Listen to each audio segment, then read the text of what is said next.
Chapter 643. After hearing what Rog said about the reward, Gerwig's face changed slightly, and the way she looked at him changed. This was not because Rog wanted too much reward, but because it was too little. Not to mention the highest browsing authority of the Royal Library for a month, even if Rog wanted to make a copy of all the books in the Royal Library, it would not be difficult for her. Of course, to complete this, she needs to wait until she replaces Njord as the new God King of Warner Protoss. No problem, as long as you can kill Njord, all the books in the Royal Library will be open to you. After that, Gerwig took the commission scroll handed by Rog and wrote on it with her fingers. The text written with magic fell on the commission scroll and finally evolved into pale golden text. When Gerwig finished writing the commission scroll, Rog opened the commission page of the system and took a look. Sure enough, Gerwig's commission passed the judgment smoothly. Commission content: Kill Njord. Commission status: Incomplete. Commission reward: 500 ninja coins. Rog was not surprised that Gerwig's commission could pass the judgment of the system. But he did not expect that the system would give a commission reward of 500 ninja coins. If he remembered correctly, the highest reward given by the system before was only 350 ninja coins. And that time was because he stopped the goddess of death Hela from taking Asgard, so the system gave a reward of 350 ninja coins. But now, killing Njord made the system give a reward of 500 ninja coins. This also means that in the judgment of the system, killing Njord is more difficult than stopping the goddess of death Hela. But this is normal. After all, Njord is the God King of Warner Protoss. If he doesn't even have this card, then he is too cheap. Happy cooperation! After throwing the commission scroll that had completed the mission into the summon scroll, Rog said to Gerwig with satisfaction. Although he rarely exchanges anything now, but this kind of thing, no one would complain about having too much ninja coins. The information you want will be delivered to you today. When are you going to make your move? Was it an assassination or an open challenge? If it's a challenge, I can arrange a venue for you. Gerwig continued to ask. Let's challenge him directly. Let's set the time for 1 week from now. You can arrange the location. If you're not worried about the capital being destroyed, you can arrange for it to be in the capital. Since Gerwig already had plans to replace Njord, she must have a way to make Njord accept Rog's challenge. If she couldn't even do that, then there was no need for her to plan to replace Njord. Sure. When the time comes, I will definitely give you a fair duel. Right, from now on, you can change back to your real appearance. I'll help you deal with those little troubles of yours. Since they were all partners, Gerwig didn't mind helping Rog solve some small problems. In fact, she also wanted to see what the fourth Hokage, who left a great reputation in Asgard and Warnerheim, looked like. She didn't know why, but she always felt that Rog's white-haired appearance was a bit wretched, or rather, lecherous. Seeing Rog's white-haired appearance, she always associated him with some kind of greasy uncle. Thank you, Your Highness. After saying that, Rog lifted the effect of the transformation technique and returned to his original appearance. It's much better than the white-haired appearance just now. No wonder Vigdigny likes you. After confirming with Gerwig that Njord indeed had the power of the God King, Rog left Gerwig's palace and returned to the hotel. After seeing Rog return to the hotel with his real appearance, Hinata looked at him curiously. There's no need to maintain the effect of the transformation technique. The wanted order has been cancelled. Since Gerwig had spoken, Rog naturally didn't bother to continue to maintain the appearance of young Jiraiya. Although Jiraiya was quite good when he was young, compared with his real appearance, there was still a big gap. In the field of handsome, only Minato could barely be his opponent among the Hokage. What did Gerwig say to you? It's not something like a marriage or a political marriage, is it? How to say it, a woman's sixth sense is sometimes more accurate. No, she just entrusted me to challenge Njord and kill him by the way. Gerwig intends to replace Njord as the new God King of Warner Protoss. Rog sat on the sofa and briefly explained the matter of the commission. There was nothing to hide. If nothing unexpected happens, soon the whole Warnerheim will know that he wants to challenge Njord. Such a big commission, what reward did she give you? Hinata continued to ask. The highest browsing authority of the Royal Library is limited to 1 month. That's it, nothing else? That's it. Rog, you're not honest. You know, the Byakugan can actually see through people's hearts. After saying that, Hinata pointed to her unopened Byakugan. Are you kidding me? How can I not know the effect of the Byakugan? You just want to know if Gulweg used Vigdigni and Weigelf as conditions? Since you want to know so much, then stop talking. After seeing that Rog didn't speak, Hinata came to the sofa and lay down like a kitten and put her head on Rog's thigh. Are you sure? I heard that Njord has been the God King for a long time, even thousands of years. Touching Hinata's soft black hair, Roger replied with a relaxed expression. If you want to say that you're 100% sure, then I'm definitely not, about 50% sure. 50%? So low? After hearing Rog's answer, a look of worry appeared on Hinata's face. 50% sure, kill without injury. Rog explained that he had a 50% chance of winning. If it's just killing Njord, Rog has 80% certainty. But if it's just killing without injury, then he only has 50% certainty at most. Rog, Sen, you're a bit immodest. Njord is the God King. You can't underestimate your opponent like this. You have to be cautious, cautious, and cautious. Obviously, she only has 2 or 3 combat experience in total, but now she's reminding Rog not to underestimate his opponent. This is not immodest. This is called strategic contempt for the enemy. How can Rog underestimate Njord? The ninja coin's reward given by the system is enough to prove something. Chapter 644. The news of the 4th Hokage Rog challenging the King of Gods Njord quickly spread throughout the capital with Gulweg's help. To be precise, it took less than an hour for the news to spread throughout the capital. Challenging the Warner Protoss's King of Gods in Warnerheim was something that had only happened a few times in the history of Warner Protoss. Not to mention, the person who challenged the King of Gods this time was an Earthling. If there was a ranking among Warner Protoss about who their most hated enemy was, Rog would definitely take the first place without any suspense. Even the goddess of death Hela, who was now leading the Frost Giants and Flame Giants to invade Warnerheim, was more popular than him. The reason for this was very simple. First of all, Rog helped Asgard's army defeat the Warner Protoss army twice. The first time was when Loki destroyed the Bifrost, and the second time was after Odin's death. These 2 opportunities were a once-in-a-lifetime opportunity for the Warner Divine Clan. Unfortunately, these 2 opportunities were stopped by Rog. In addition to these 2 times, Warner Protoss also blamed Rog for the goddess of death Hela's invasion of Warnerheim. After knowing that Asgard had once fought with the goddess of death Hela in Jotunheim and defeated her, many Warner Protoss had an idea that didn't make sense but fit their mentality. They believed that it was Rog who helped Asgard defeat the goddess of death Hela, which led to Hela's invasion of Warnerheim. If Rog hadn't helped Asgard, Hela would have definitely defeated Asgard's army and become the monarch of Asgard. This way, Hela wouldn't have been able to rule Jotunheim and Muspelheim, let alone bring the Frost Giants and Flame Giants to invade Warnerheim. Therefore, everything that Warnerheim was suffering now was Rog's fault. What was even more difficult to understand was that there were only a few Warner Protoss who accepted this explanation. Therefore, Rog became the most hated person in the entire Warner Protoss. After knowing the thoughts of these Warner Protoss, Rog's only reaction was that no wonder Warnerheim had always been inferior to Asgard. When they encountered problems, they didn't look for the reason themselves, but blamed others instead. It was unreasonable for such a race to be better than Aseri. Although Logue did not take these thoughts of the Vannas to heart, he had to admit that this idea, which was shared by most of the Vannas, had caused him a lot of trouble. Although Gulwig stopped the Golden Thorn's arrest warrant, she couldn't stop people's thoughts. Therefore, Rog, who was living in the hotel, suffered a lot of unnecessary disturbances. This included, but was not limited to, people who always tried to break into his suite, or booked all the rooms around his suite, and then attacked him with noise from morning to night. Even his mount, Fenrir, suffered a lot of unnecessary harassment.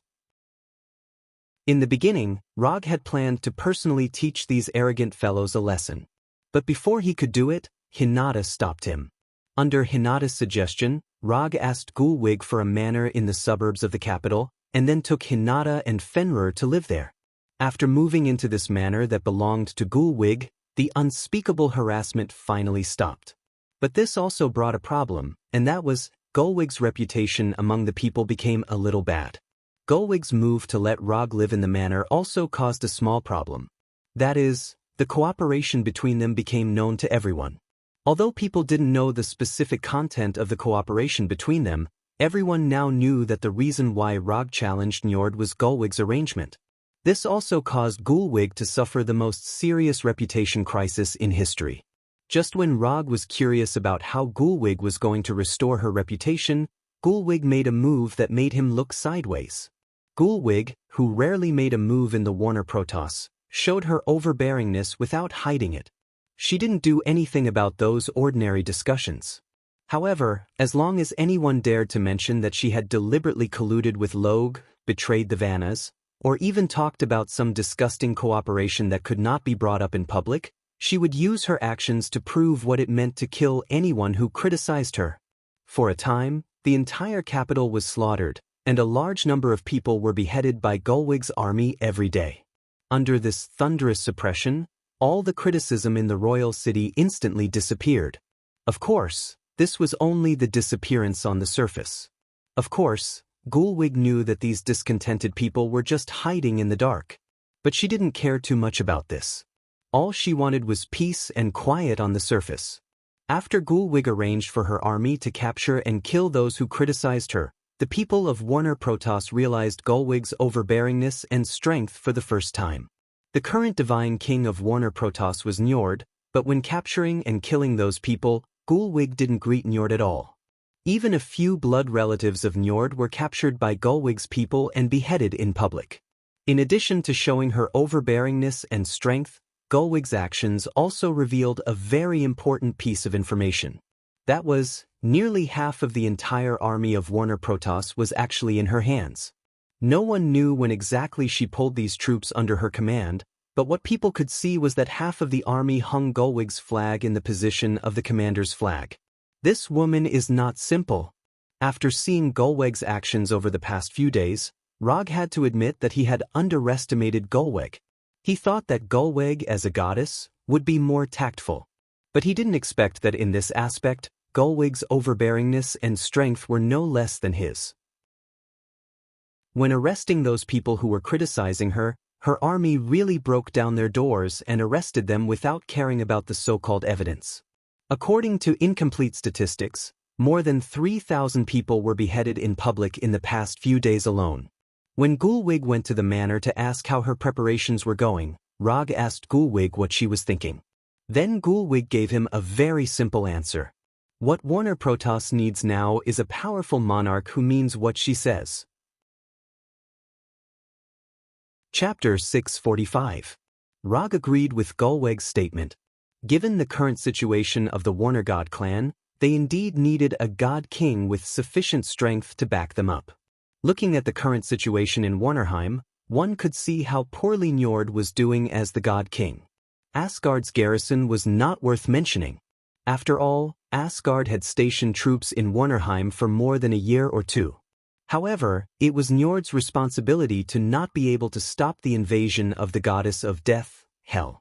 It was important to note that the goddess of death's army did not only attack Warner Protoss's territory and army. Even Asgard's garrison was attacked by Hel's army. Asgard's garrison took away part of the pressure, and Njord should have been able to stop Hel's army smoothly. However, the reality was that even with the help of Asgard's garrison, Warner Protoss's army was still being beaten back. Now, the territory that Hel had taken away was close to 1/3 of Warnerheim's territory. What was even more troublesome was that until now, Njord still could not come up with any effective way to stop Hel. Other than the matter of the army, in the years that Njord had been the god king, Warner Protoss's culture and individual combat strength had shown a trend of decline year by year. In this regard, Njord's approach was a bit like Odin's rule over Asgard. However, the problem was that Odin did not want Asgard to be militaristic, because Asgard had enough strength to resist the invasion of foreign enemies. He did not want to start the so-called benevolent rule under the premise that he did not have enough strength to protect himself.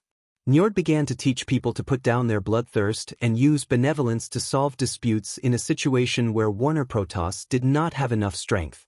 This kind of culture would only cause Warner Protoss to be less and less aggressive. Previously, Warner Protoss blamed Hell's invasion of Warnerheim on Rog because of this reason. The invaders had already attacked their home, and they were still thinking about why others would invade them instead of invading others. Any race with a little bit of bloodthirst and pride would not consider this question first. They would just pick up the weapons in their hands and fight. Whether they could win or not aside, they would at least let the enemy know that even if they could not beat them, they would still take a bite out of them. Don't even think about taking down my home so effortlessly.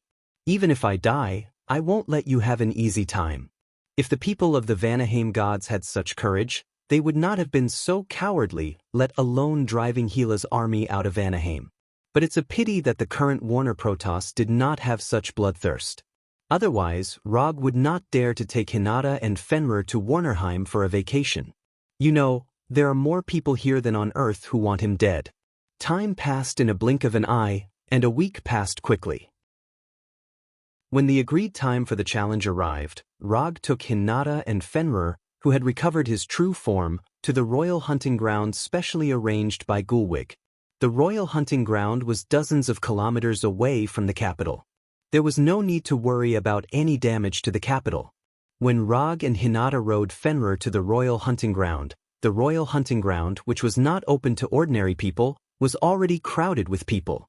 There were more than 300,000 people gathered in the royal hunting ground.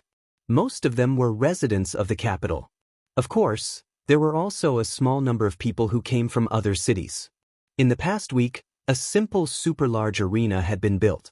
It was a large circular ring with a diameter of 1 kilometer. Around the ring, there was a 500-meter wide isolation belt. Outside the isolation belt was the audience area. Of course, it was impossible for Gulwig to arrange seats for all the audience. As long as there is a small area in the direction of the capital, there are 6 high platforms that can accommodate a total of 1,000 people. Fenrir will accompany you, I will be alone, Rog said to Hinata, who was sitting behind him. Although Fenrir is a good mount, he's a ninja, and it's not suitable for him to fight on a mount. And according to his plan, his battle with Njord will end quickly. It will end faster than everyone expected. Okay. Hinata answered silently, and at the same time, glanced at the crowd that was watching them with an unhappy expression. She didn't like the way these people looked at Rog. Or, she hated these people's overconfidence. Just wait for me here. After saying that, Rog jumped down from Fenrir's back and walked alone toward the exaggerated ring. However, just as he walked through the 500-meter wide isolation belt and was about to climb the ring that was only half a meter higher than the ground, he suddenly stopped. Then he stretched out his right hand, and under everyone's gaze, he summoned the 4th Hokage's white Haori. Boom! The white smoke dissipated, and the 4th Hokage's Haori appeared in front of him out of thin air.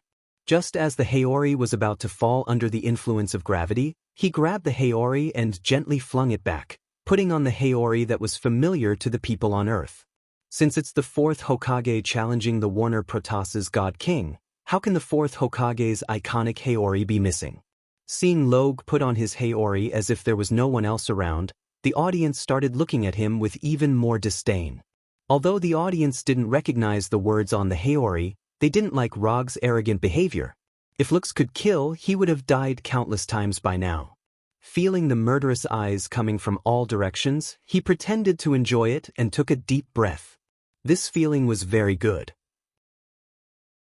Then, his figure disappeared directly, and he used the body flicker technique to come to the center of the ring.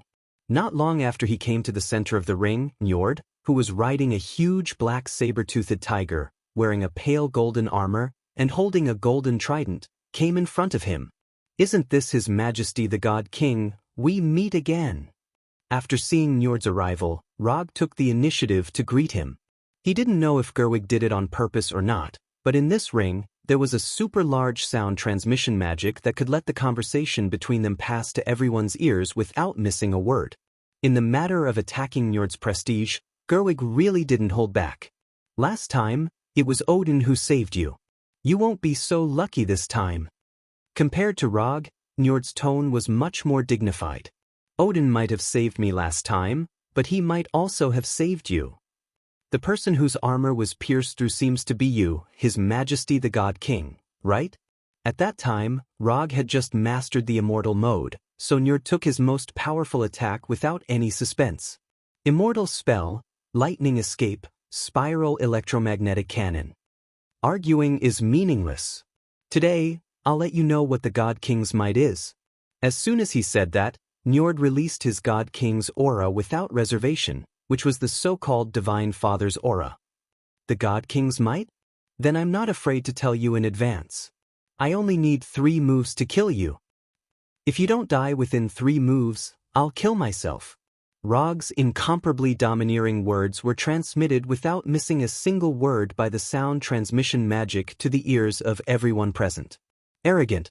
When Rog said those words, all the Warner Protoss members, including Gerwig, felt his insufferably arrogant arrogance. Njord might not be a qualified God King, but no matter what, he was the God King who had informed Warnerheim for thousands of years. Rog's words now undoubtedly trampled all the Warner Protoss faces to the ground. Chapter 646. If Njord only loathed Rog before, and hated him for teaming up with Gulweg. But now, he really wanted nothing more than to grind Rog's bones to dust. In his own kingdom, in front of 300,000 Warner Protoss, he actually dared to boast that he would kill him in 3 moves. This was no longer a matter of provocation, but that he didn't even put him in his eyes. For a moment, Njord's body surged with an intense killing intent.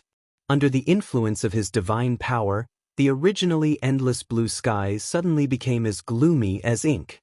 Oh, he's actually angry. Looking up at the instant change in the sky, Rog still maintained his initial calmness. That's right, Njord was indeed the Divine King, the so-called Divine Father. But after browsing through the detailed information provided by Gulweg, he finally understood why he instinctively suspected that Njord hadn't reached the Divine Father level. The reason was very simple, because Njord's Divine Father level strength wasn't cultivated by himself. The reason why Njord could become the Divine King was purely because he inherited the authority left behind by the previous Divine King. Thus, he was promoted to the Divine Father level and became the Divine King of Warner Protoss. To put it simply, Njord's Divine Father level strength was obtained through cheating. This was also why Odin and Njord were both Divine Fathers, but the pressure Rog felt from the two of them were completely different. If he challenged Odin, Rog would feel that he was courting death. But if he challenged Njord, he felt that he could still do it. Yes, it was just okay, and it wasn't to the point where he could win for sure. The reason why he dared to boast of killing Njord in 3 moves in public was very simple, because he didn't intend to talk about martial virtues with Njord this time. Rog would have to be crazy to talk about martial virtues with a divine king who had lived for God knows how many millennia. Moreover, this was in his own country. So, he picked out one of his 3 infinity stones and silently carried it with him. He did not choose the reality gem that he had for the longest time, nor did he choose the soul gem that he obtained last. Instead, he chose the power gem that has a very high compatibility with Thanos. A few days ago, he had secretly tested his compatibility with the power gem. In the end, he found that it wasn't too bad. To be precise, it was even more compatible than the gem in reality. This could also be because the power gem approved of his fighting style. Although Njord was filled with killing intent towards Rog right now, he was still a God King after all. He could not attack Rog first. Sometimes, people were just so hypocritical. He clearly wanted to skin the other party alive, but he still forced himself to maintain this so-called attitude. Njord had to maintain his so-called dignity as the Divine King, but Rog had no such concerns. He suddenly put his hands together and silently chanted, "Sage mode." In an instant, an astonishing amount of natural energy was absorbed into his body and mixed with his own chakra to form the immortal technique chakra. At the moment when red lines started to appear on his eyes and forehead, he immediately used the strongest move of the wood escape technique. Immortal technique would release thousands of hands, Buddha on top. In the beginning, there were still some Warner Protoss people who didn't understand why such a huge ring was built. Now, however, everyone understood the reason. When this incomparably large Buddha statue emerged from the ground, the originally incomparably wide arena instantly became insignificant. It wasn't just the ring that was affected. Even the spectator area outside the isolation belt was affected. This was also because Rog deliberately controlled the size of the Buddha statue in consideration of the environment. Otherwise, he could have created an amazing Buddha statue with a base diameter of more than 10 kilometers. Instead of just making a Buddha statue with a base diameter of less than 2 kilometers like now. But whether it was 2 kilometers or 10 kilometers, for Warner Protoss people whose average height was less than 2 meters, it was equally shocking. Seeing this terrifying Buddha statue that took only 1 or 2 seconds to form, the audience finally understood why Rog dared to challenge Njord in Warnerheim. People who could display this kind of move, in their view, were no different from the real Divine King. Not only were the audience shocked by the Buddha statue, but even Njord also showed an expression of disbelief. He couldn't understand how Rog, who could barely fight with him a few years ago, could grow to this point in such a short time. How did he do it in just a few years? Warner Protoss people, who had an average lifespan of thousands of years, obviously had a different concept of time than Earthlings. Not to mention that they had such a long lifespan, even Earthlings with an average lifespan of less than 100 meters couldn't understand. After summoning the Buddha statue, Rog didn't immediately control the Buddha statue to attack. Instead, he took out the power gem that emitted a faint purple light from his shirt pocket and held it tightly in his right hand. The power gem that ordinary people couldn't touch directly didn't cause any damage to him. If a 100% Sage body and Sage mode couldn't be recognized by the power gem, then not many people in the world could use the power gem. Looking at Njord, who didn't have any intention of leaving or hiding in the wreckage of the ring, Rog's face showed a smile. Njord lost. Although he didn't control the Buddha statue to attack, he was already sure that Njord lost. He just said in front of everyone that if he couldn't kill Njord in 3 moves, he would kill himself. It was actually a psychological tactic. He wanted to kill Njord in 3 moves. People who heard this sentence would first think that his 3rd move was the most powerful and terrifying attack. But in fact, he would directly use his most powerful attack in the 1st move and solve all problems in 1 move. The reason why he said 3 moves was to mislead Njord. And it turned out that his misdirection was effective. Njord, who was riding the huge saber-toothed tiger, didn't have any intention of dodging or leaving. Obviously, he planned to take his 1st move and calculate how powerful his remaining 2 moves would be. But Njord didn't expect that in Rog's plan, the remaining 2 moves didn't exist at all. 1 move, life and death.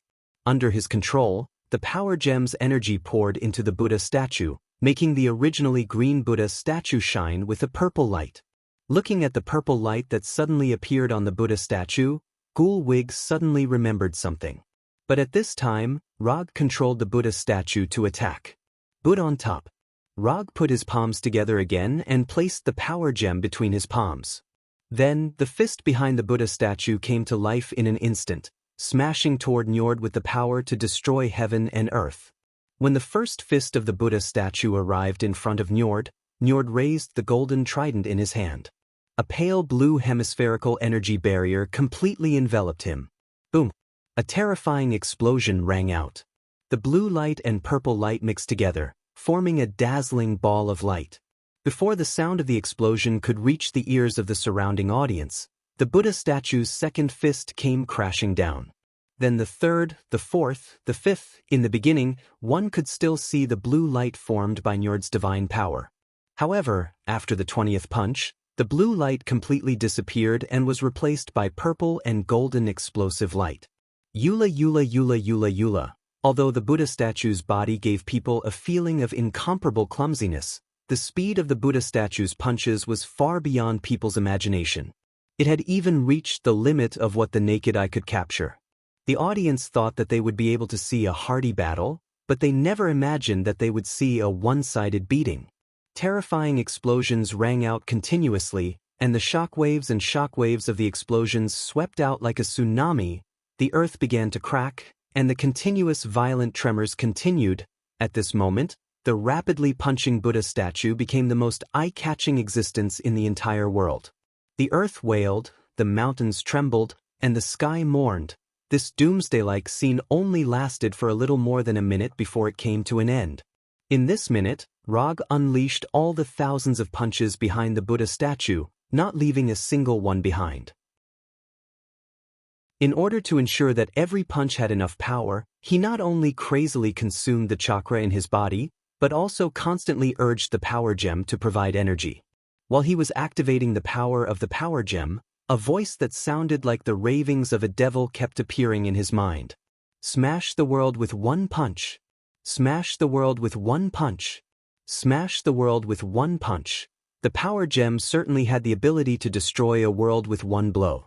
But the problem was that Rog's physique couldn't withstand such an energy output. The achievement of destroying a world with one punch was indeed tempting, but he didn't want to become like Thanos, who was unable to resist the backlash of the power gem.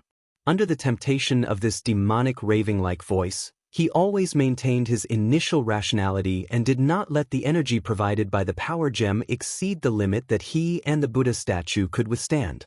When the Buddha statue stopped attacking, he didn't hesitate and directly threw the power gem in his palm into the summon scroll, and then deactivated Sage Mode.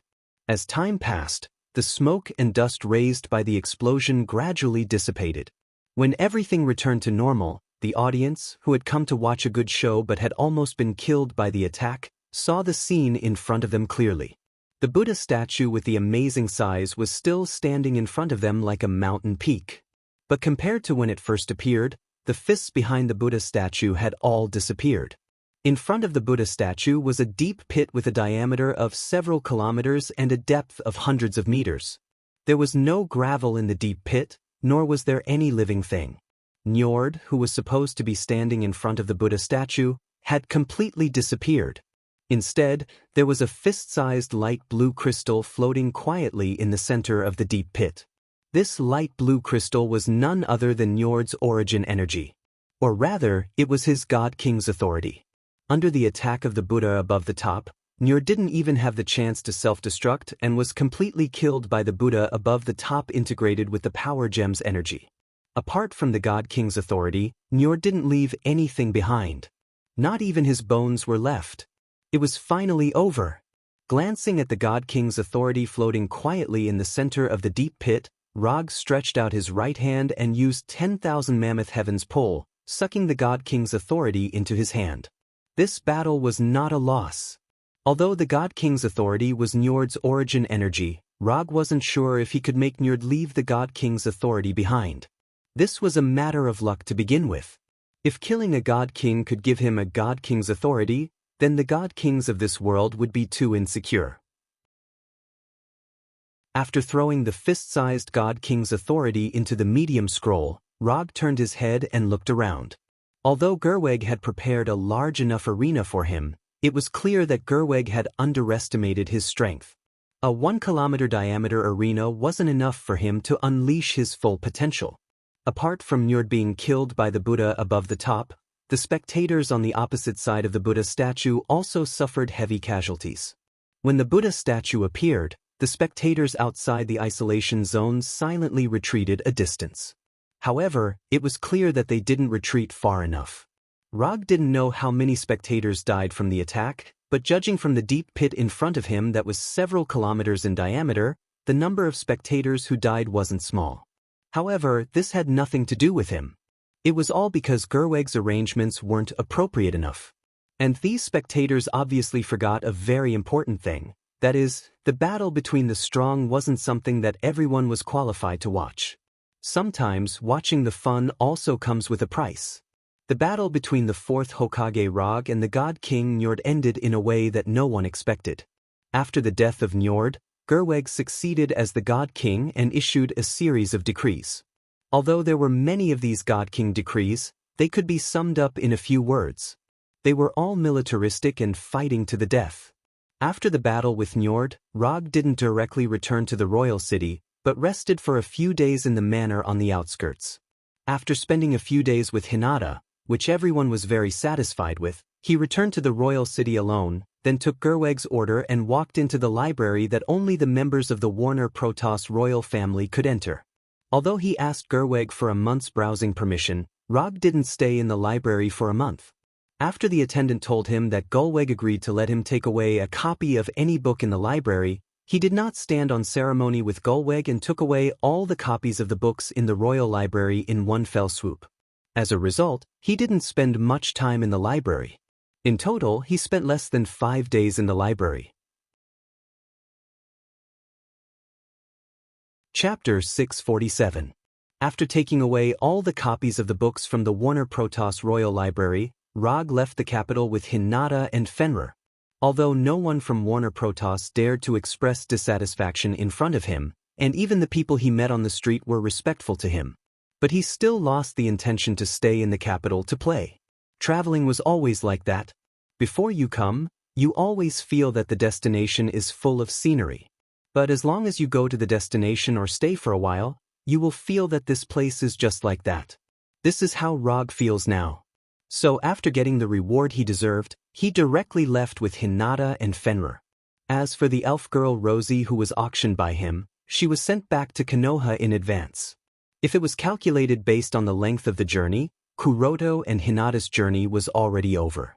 However, before returning to Konoha, he still had a small matter to deal with, that is, the abnormality after Fenrir swallowed the Black Panther god Batet. In Fenrir's head, there is still a hexagonal crystal that is neither a godhead nor an energy core. As Fenrir's master, he needs to help Fenrir solve this problem before returning to Konoha. After all, this is also the obligation of a poop picker. Less than half a day after leaving the capital, Rog confirmed the location of Hel, the goddess of death, and used the portal magic to directly come to Hel's army camp. At this time, Hel was in the camp of the main army composed of frost giants and flame giants. Only when Hel was the commander of the army, frost giants and flame giants, two races with completely different energy attributes, could peacefully coexist in the same camp. The appearance of the golden light portal immediately attracted the attention of frost giants and flame giants. But before they had time to surround it, they saw Fenrir coming out of the portal, as well as Rog and Hinata, who were sitting on Fenrir's back. Although the flame giants didn't know Fenrir, they recognized Rog sitting on Fenrir's back. This is the fierce person who killed their former king. Rog did not care about these frost giants and flame giants, and directly drove Fenrir toward Hila's main tent. Just as Fenrir was about to reach Hila's main tent, Hila, who was wearing a dark green battle suit, walked out of the tent. "It really is you. What is it this time?" Hila looked up at Fenrir and Hinata, then said to Rog, "Fenrir has a small problem now. I'm not sure what's going on, and I don't have a solution. So, if you don't mind, I hope you can help me take a look." After that, Rog let Fenrir lie down and pointed at Fenrir's head. I fed him a small piece of divinity, and then a strange crystal appeared in his brain. Rog explained the ins and outs of the matter. "Godhead? Ha! As expected of you. Only you can do such a thing. Ha!" After hearing Rog's words, Hila laughed without restraint. She laughed like a queen. After laughing at Rog, Hila pointed to Hinata standing behind him and said, "Who is she to you? Girlfriend or wife?" Rog did not expect Hila to ask this question. He, who had been trained by Hinata to have a desire to survive, did not even think about it and directly said, "Her name is Hinata, now girlfriend, wife in the future." "You have good taste and so does she." After that, Hila took back her gaze from Hinata and went straight to Fenrir. Seeing his former master come to him, Fenrir wanted to express his enthusiasm. However, when he saw Rog beside him, he decisively dismissed the thought. He laid on the ground without moving, not daring to show any signs of intimacy.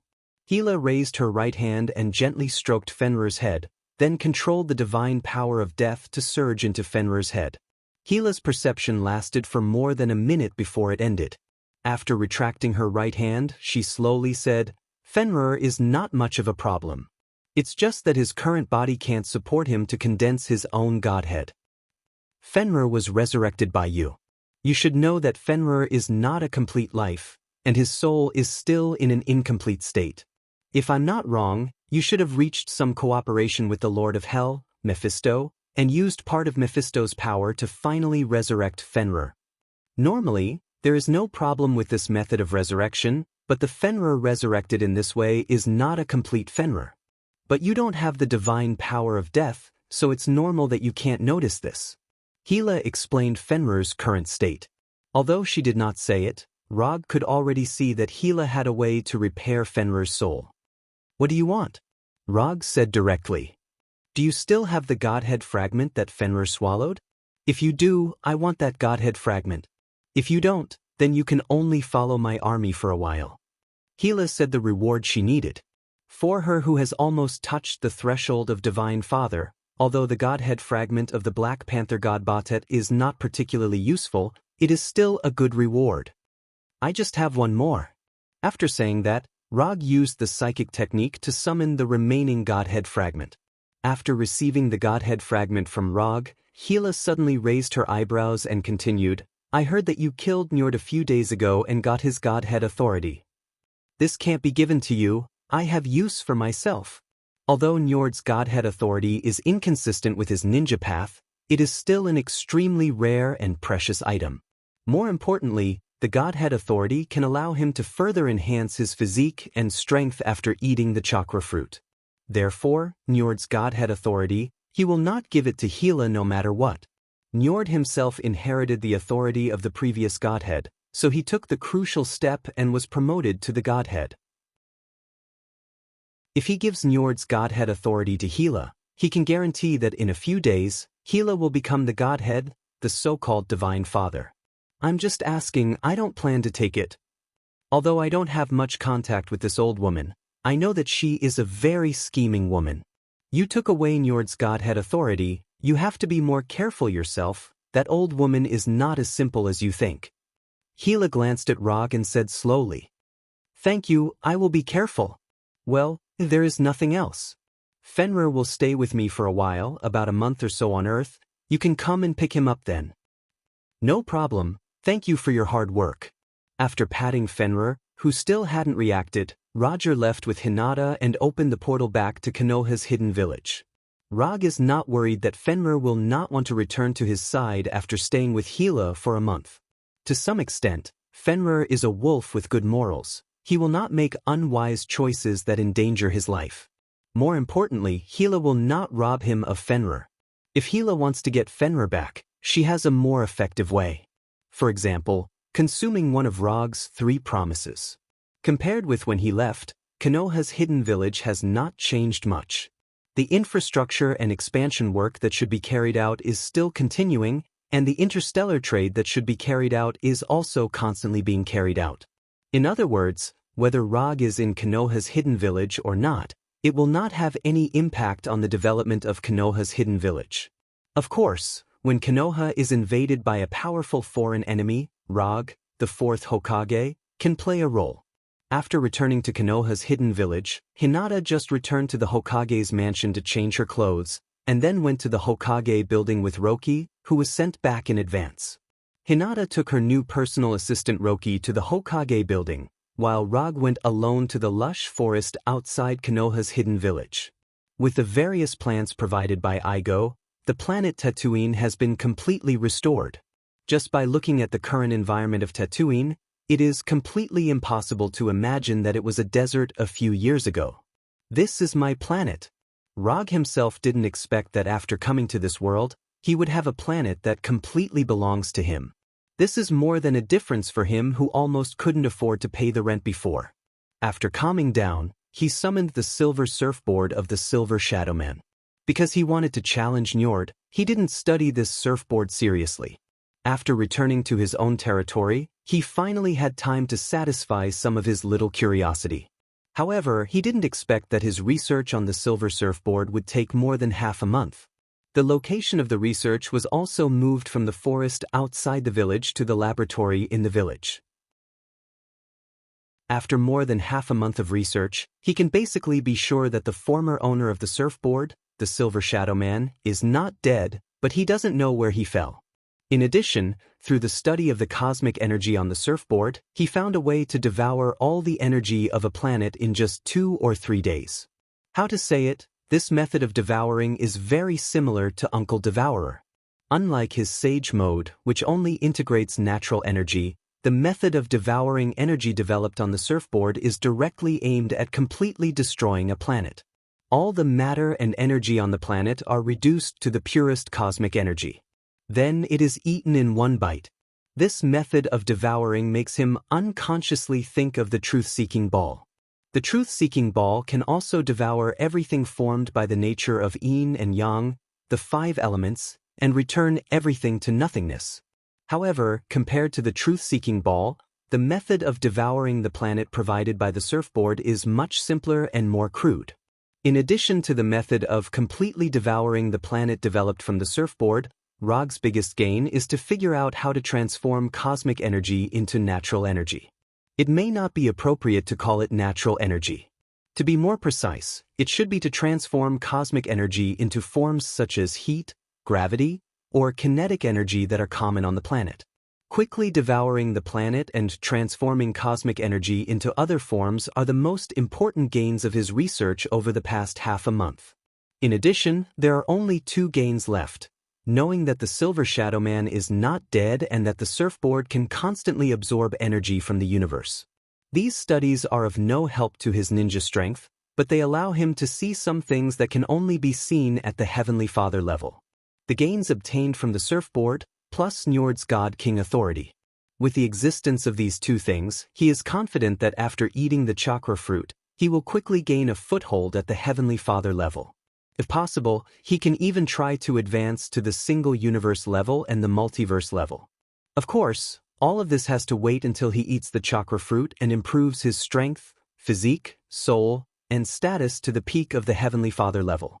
After finishing his research on the surfboard, he began his carefree life as a hands-off shopkeeper. Because of the existence of the silver surfboard, he now has fewer opportunities to use the super light rock technique. Compared with the silver surfboard, the super light rock technique is far inferior in speed and flexibility. Not to mention that the silver surfboard can also become a cosmic energy charger at some point. Half a month later, he went to Warnerheim again and took back Fenrir from Hela. At the same time, he learned about the recent situation in Warnerheim. It has to be said that after Gulweg succeeded as the God King, Warner Protoss finally had a little bit of the god race. The situation that was originally dominated by Hela returned to a state of parity under the command of Gulweg.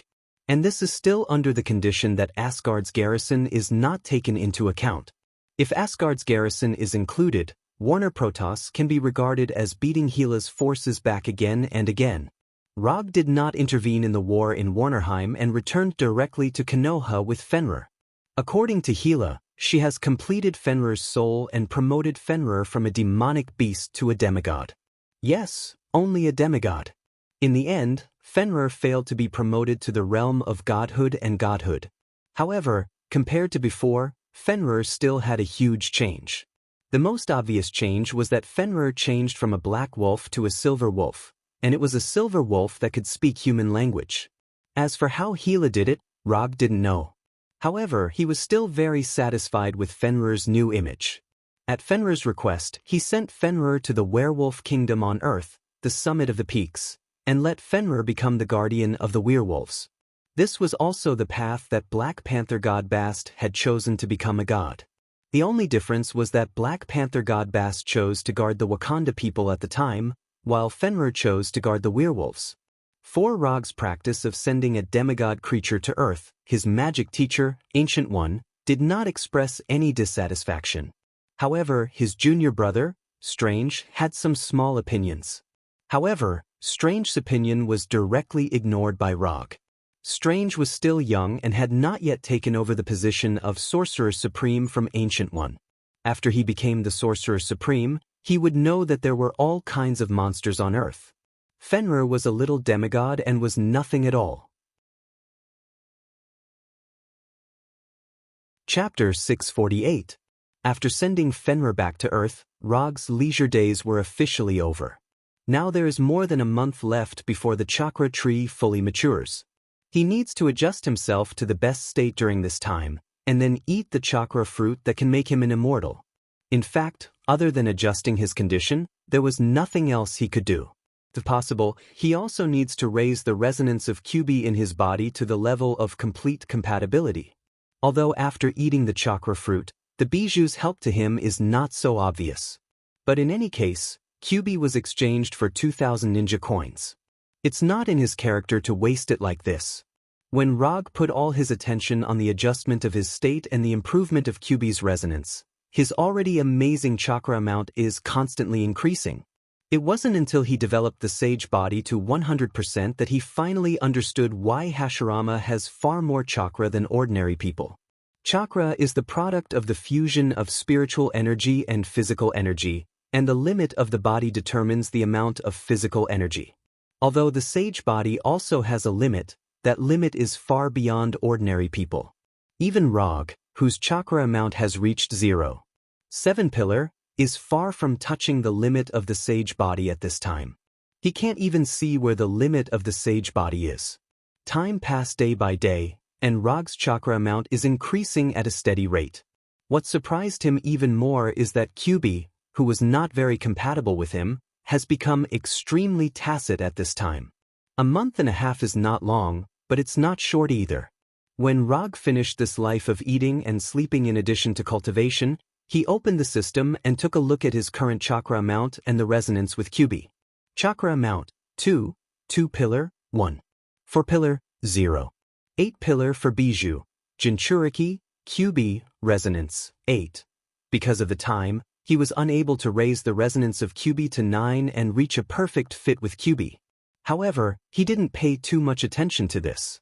Although he was still a distance away from perfect fusion, this did not prevent him from using the 9-tailed mode and fully transforming into a tailed beast. After leaving the Hokage's exclusive training room, Kuroda returned to the Hokage's residence and took a comfortable hot bath. After that, he changed into clean clothes and opened the portal to Igo. Before he left the training room, he received a message from number 2. Igo specially contacted the Golden Jack and reported the news that the fruit of the divine tree was about to ripen. As soon as he stepped out of the portal, Rog saw the real towering tree. Glancing at the 1,000-meter-tall tree of God, he sighed emotionally. After waiting for so long, this day had finally arrived. As soon as the portal behind him disappeared, Igo, who was completely formed by energy, appeared in front of him. Compared to before, Igo's appearance now looked even older. Although Igo had a head full of white hair in the past, he didn't look old at all. But now, Igo was like a real old man, revealing a trace of aging and desolate aura. The fruit you want is about to ripen. I hope you can keep your promise. Rog didn't know if it was his illusion, but he felt that Igo was really a lot older, as if he was an old man who had reached the last stage of his life. I never break my promise. Rog gave a positive answer. Although he used Kodo Amatsukami to tamper with Igo's mind to make Igo obediently cooperate with him to plant the divine tree. But in any case, Igo paid a lot for the maturity of the divine tree. The divine tree is the root of all chakra and the most important strategic weapon of the Otsutsuki clan. If the divine tree wants to mature, it needs to spread its roots to every corner of the planet and absorb the life chakra of all the creatures on the planet. When the life chakra of the entire planet is absorbed, the divine tree will mature and bear the chakra fruit. In other words, the moment the chakra fruit matures, all the life on the planet will die. If Rog had planted the divine tree in the normal way, the chakra fruit would have indeed taken all the life on the planet. However, he had used a rather tricky method to plant the divine tree on Igo, a planet that possessed self-awareness. With Igo's cooperation, the roots of the divine tree did not spread to the whole planet, and the chakra fruit did not take all the life on the planet. But even so, the divine tree still brought great harm to Igo's planet. Compared with the previous Igo star, the current Igo star is more than a little desolate. If observed from outer space, it can be clearly seen that nearly half of the Igo star has become a desert and a dead land. That's good. After this matter is over, let's try not to meet in the future. I'm old and can't stand the stimulation given by you young people. In terms of the life on the planet, Igo is still very young. But compared to Rog and the others, Igo is an out-and-out old man. He is even older than Odin. We can still meet. Don't worry, I will only do this kind of thing once, there won't be a second time. As long as you don't plan to expand the life of the planet in the future, I won't make things difficult for you. Igo may not have been a good planet in the past, but Rog still likes Igo now. In any case, Igo is giving his life to the divine tree to devour. Just this point alone has changed Rog's view of him a lot. Let's talk about that later. Since you're here, then I'll let the fruit have its final energy devour. As soon as his voice fell, Igo turned into a mass of blue-white energy and disappeared. At the same time, a stream of blue-white energy appeared on the ground and in the sky like a river. This blue-white energy is like a river flowing into the sea, constantly pouring into the divine tree. With the entry of this energy, the top of the divine tree burst out with a purple light like the sun. After seeing this scene, Rog didn't hesitate and used the super light rock technique to fly to the top of the divine tree. As the blue-white energy continued to pour in, the purple light at the top of the divine tree became more and more dazzling. When Rog flew to the top of the divine tree, the purple light was so dazzling that even he couldn't open his eyes. This dazzling purple light didn't last for too long. In less than a minute, the light gradually dimmed. When the light completely disappeared, Rog came to the top of the divine tree like a platform and walked toward the small chakra fruit. Compared to the huge body of the divine tree, the chakra fruit is so small that it makes people wonder if the fruit is ripe or not. Looking at this purple fruit that is not much bigger than the palm of his hand, Rog hesitated for a moment. Then he stretched out his right hand and plucked the fruit. The moment he plucked the chakra fruit, the 1,000-meter-tall divine tree suddenly shook violently. Under Rog's gaze, this mountain-like divine tree quickly withered. In just a few seconds, it withered to the point where it was blown away by the wind. Rog didn't know if this is a normal phenomenon after a fruit has ripened, but he didn't care too much about it. Instead, he focused on the chakra fruit in his hand.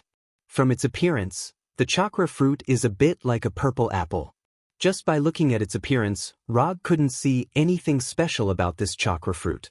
But when he used the chakra perception technique to seriously sense the fruit in his hand, he felt an indescribable terrifying chakra.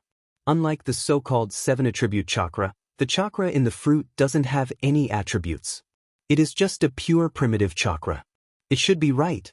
The divine tree is the root of all chakra, so the chakra fruit of the divine tree should also be the purest and most original chakra. After taking back his gaze from the chakra fruit, Rog once again cast the portal magic and returned to Konoha Hidden Village. Although Igo is quite pleasing to the eye now, he doesn't dare to eat the chakra fruit in front of him. Who knows what will happen after eating the chakra fruit? After returning to the training room that only he can use, he swallowed his saliva and then put the chakra fruit in his mouth. After hesitating for a few seconds, he opened his mouth and bit the chakra fruit. At the moment when the chakra fruit entered his mouth, he unexpectedly found that the chakra fruit didn't taste as bad as he thought. It could even be said that the taste was not bad. Soon, the chakra fruit was completely swallowed by him, not even the core was left. That's it?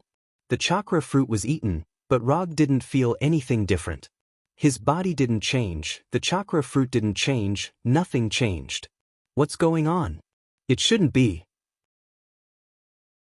The sapling of the divine tree was exchanged from the system, there should be no problem. The ripening of the fruit was also done under his watch. Igo couldn't have had the opportunity to do anything, and it's impossible for Igo to do anything. Others may not know how much importance he attaches to the chakra fruit, but Igo must be very clear. He wouldn't risk his life for that. So what's the situation now? Just as Rog was considering whether to do a detailed examination of his body, an unbearable pain suddenly came from his forehead. Even if he has been fighting for a long time, he was stimulated by this pain and couldn't help but hold his head, and his body trembled uncontrollably. The pain from his forehead didn't stop, and there was also a burst of tearing inhuman pain in his body. If it was physical pain, it was still at a level that he could barely accept. But what happened next was completely beyond Rog's expectations and control. The chakra in his body began to operate uncontrollably. The 9-tailed beast that was sealed in his body also let out a painful howl and frantically destroyed the seal. From the beginning, he had the 7 attributes of chakra: fire, water, wind, thunder, earth, yin, and yang. It began to develop in a direction that he had never understood before. Or rather, fusion. The 7 attributes disappeared little by little, and in their place, there was a golden chakra without any attributes. While the chakra was fusing strangely, the pain from his forehead became more and more obvious, as if someone was constantly hacking his forehead with an axe. The pain and stimulation from every corner of his body occupied all his consciousness and thoughts.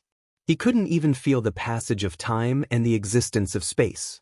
When his consciousness returned to his body, Rog found himself kneeling on one knee in the training room with sweat all over his face. As soon as he opened his eyes, he raised his right hand and touched his forehead. Then, he didn't touch anything that shouldn't exist. Fortunately, it's not the situation he imagined. But just in case, he still used the flying Thor and returned from the training room to the bathroom of the Hokage's mansion. After confirming that he didn't grow a third eye, he finally breathed a sigh of relief. When the severe pain came from his forehead, he remembered Otsutsuki Kagaya and Otsutsuki Mamashiki with 3 eyes. However, it turned out that he was just scaring himself. As a normal person on Earth, he didn't want to grow an eye on his forehead that shouldn't exist. Even if that eye is Rinnegan, it's still not good. Although there was no new Rinnegan on his forehead, the Rinnegan in his right eye was a little different from before. The Rinnegan in his right eye was an ordinary lavender Rinnegan. At this time, his Rinnegan has become golden Rinnegan. What's more different is that on the circle of Rinnegan, there is a black Magatama. He counted a total of 9 Magatama. After counting the Magatama in his right eye, he looked at his left eye. His left eye, which was supposed to be Sharingan, has also become golden Rinnegan, and it also has Magatama. But unlike the 9 Magatama in his right eye, his left eye only has 6 Magatama. At this time, is there still a sense of asymmetry? Thinking of this in his heart, he guessed a reason that is very likely to be the truth. After his right eye became Rinnegan, there was already an imbalance in strength between his 2 eyes. And this imbalance was still there after he ate the chakra fruit. The right eye was originally an ordinary Rinnegan. Under the strengthening of the chakra fruit, it was strengthened to 9 Magatama Rinnegan. And the left eye, which was originally Manjikyu Sharingan, was strengthened to 6 Magatama Rinnegan. If he knew this would happen, he should have upgraded both eyes to Rinnegan. After complaining about himself being lazy before, he took off his clothes that were completely soaked in sweat and began to take a bath again. Although the left eye has 3 Magatama less than the right eye, he is not particularly worried. If he guessed right, he should have the opportunity to upgrade his left eye to 9 Magatama. Of course, if he can't upgrade it, it doesn't matter. Chapter 649. The 2 eyes were different, and it wasn't a day or two for Rog. And the power of the 6 Tomo Rinnegan may not be weaker than the 9 Tomo Rinnegan. If used well, not to mention the 6 Tomo Rinnegan, even the ordinary Rinnegan would be amazing. Rog, who was lying in the bathtub, suddenly had a feeling of temporarily losing his goal. This feeling, not long after he got Kyubi, he also had once. At that time, it was Xiaohei who let him regain his goal. But now, this sense of emptiness of losing his goal once again emerged in his mind. While thinking, he suddenly remembered Thanos, who he didn't know where he went. Thanos was reincarnated from his Edo Tensei. Strictly speaking, Thanos is also his summon beast. But because he didn't bury a technique on Thanos, his control of Thanos is far less than the control of Punisher. Not to mention control, he doesn't even know where Thanos is and whether he is still alive. As the caster, he can indeed sense the location of the Edo Tensei. But ninjutsu is not omnipotent, and his sensing range is not large enough to cover the entire universe. Even the Punisher on Earth, he can only sense a general direction now. Counting it, there is only half a year left before the final battle with Thanos. He doesn't know if Thanos can restore himself to his normal state before the day of the final battle. Although Rog gave some suggestions to Thanos and asked him to find the help of Death, one of the 5 gods of creation in the universe, but whether Thanos can find Death, and whether Death is willing to really resurrect Thanos, no one can say for sure. In some parallel universes, Death took a fancy to Thanos, But this doesn't mean that death in this world can also take a fancy to Thanos. Time passed a little bit, and after taking a hot bath for more than half an hour, he finally left the bathroom and changed into a clean set of clothes. Although he doesn't know the specific situation of Thanos, he still intends to implement it according to the established plan, that is, to use this half a year to completely stabilize his strength and then have a final battle with Thanos.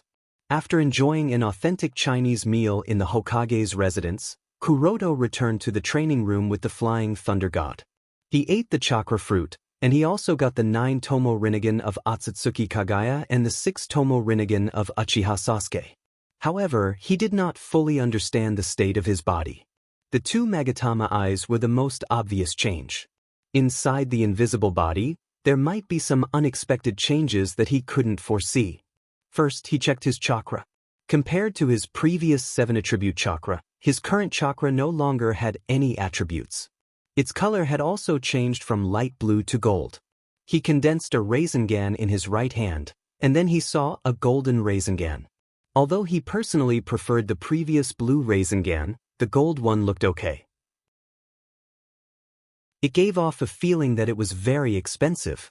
After confirming that there was no damage to his meridians and organs, he allowed his consciousness to enter the 8-trigram seal. The internal space in the 8-trigram seal looked no different from before. It was still a huge cave, with a pool of water in the cave and a closed metal door in the innermost part. The environment didn't seem to have changed, but the problem was that QB, who should have stayed in the sealed door, was gone. What happened? When he was suffering from the pain caused by the chakra fruit, he vaguely felt QB going berserk. But at that time, he was in extreme pain, so he didn't pay attention to QB. After entering the sealed space, he suddenly remembered this matter. Rog frowned as he walked up to the seal gate. He raised his head and looked at the seal talisman that was still intact. The seal is still there, so QB should still be there. But the problem is that QB, who was lying on the door all day, is gone. Eating the chakra fruit will cause the disappearance of Bijou? This thought appeared in Rog's mind for the first time. But this guess was quickly thrown to the back of his mind. After opening the system and taking a look, he found that his Jinchuriki column was still there, which was unexpected. He was still QB's Jinchuriki. So the question is, where did QB go? I spent 2,000 ninja coins to exchange for the complete QB. Thinking of the pain he suffered when he accumulated ninja coins, he directly condensed the golden chakra hand and tore the seal on the door. Then he pushed open the tens of meters high metal door. Bang! The metal door slammed heavily on the wall of the cave, shaking a lot of huge stones. Rog ignored the falling stones and went straight into the dark cave where the fire couldn't illuminate. However, just as he moved more than 10 meters, a claw bigger than a person attacked him. Rog didn't dodge, he directly raised his right hand and grabbed one of the claws, holding the right hand that was similar to a human's hand. It turned out to be waiting for me here. After tearing the seal on the door, he felt QB's chakra, and then he understood QB's idea. Although QB in his body is not as spiritual as Kurama, he also has his own thoughts. Although it's the instinctive thinking of a beast, it's enough to make some choices. For example, after suffering some inexplicable disaster, QB chose to attack him as a Jinchuriki. Before eating the chakra fruit, Rog was confident that he could directly suppress QB with Menjikyu's Sharingan. Not to mention that he now has 2 Magatama Rinnegan. Without any thinking, he directly urged the eye power of Rinnegan and let these invisible eye power fall on QB, who was hiding in the shadows. In less than a second, QB, who had a strong killing intent towards him, was forcibly tamed by him. After suppressing QB with dojutsu, he stretched out his left hand and snapped his fingers, and a cluster of flames appeared out of thin air in the cave. Under the illumination of the flames, he slowly said to QB, who could fully understand what he said, "This is the last time I discuss this with you. If you still don't agree, I won't force you in the future, but you won't have any chance to perceive the outside world, so I hope you can answer me after serious consideration. Are you willing to lend me all your power without reservation?" Rog has tried many methods to improve the resonance between himself and QB. But no matter how he deals with it, there is always a looming barrier between him and QB. This is why he has been unable to increase the resonance to 9. After eating the chakra fruit, or to be precise, after obtaining Magatama Rinnegan, he finally knew what the problem was. He is not Naruto, and Kyuubi is not Kurama with enough wisdom.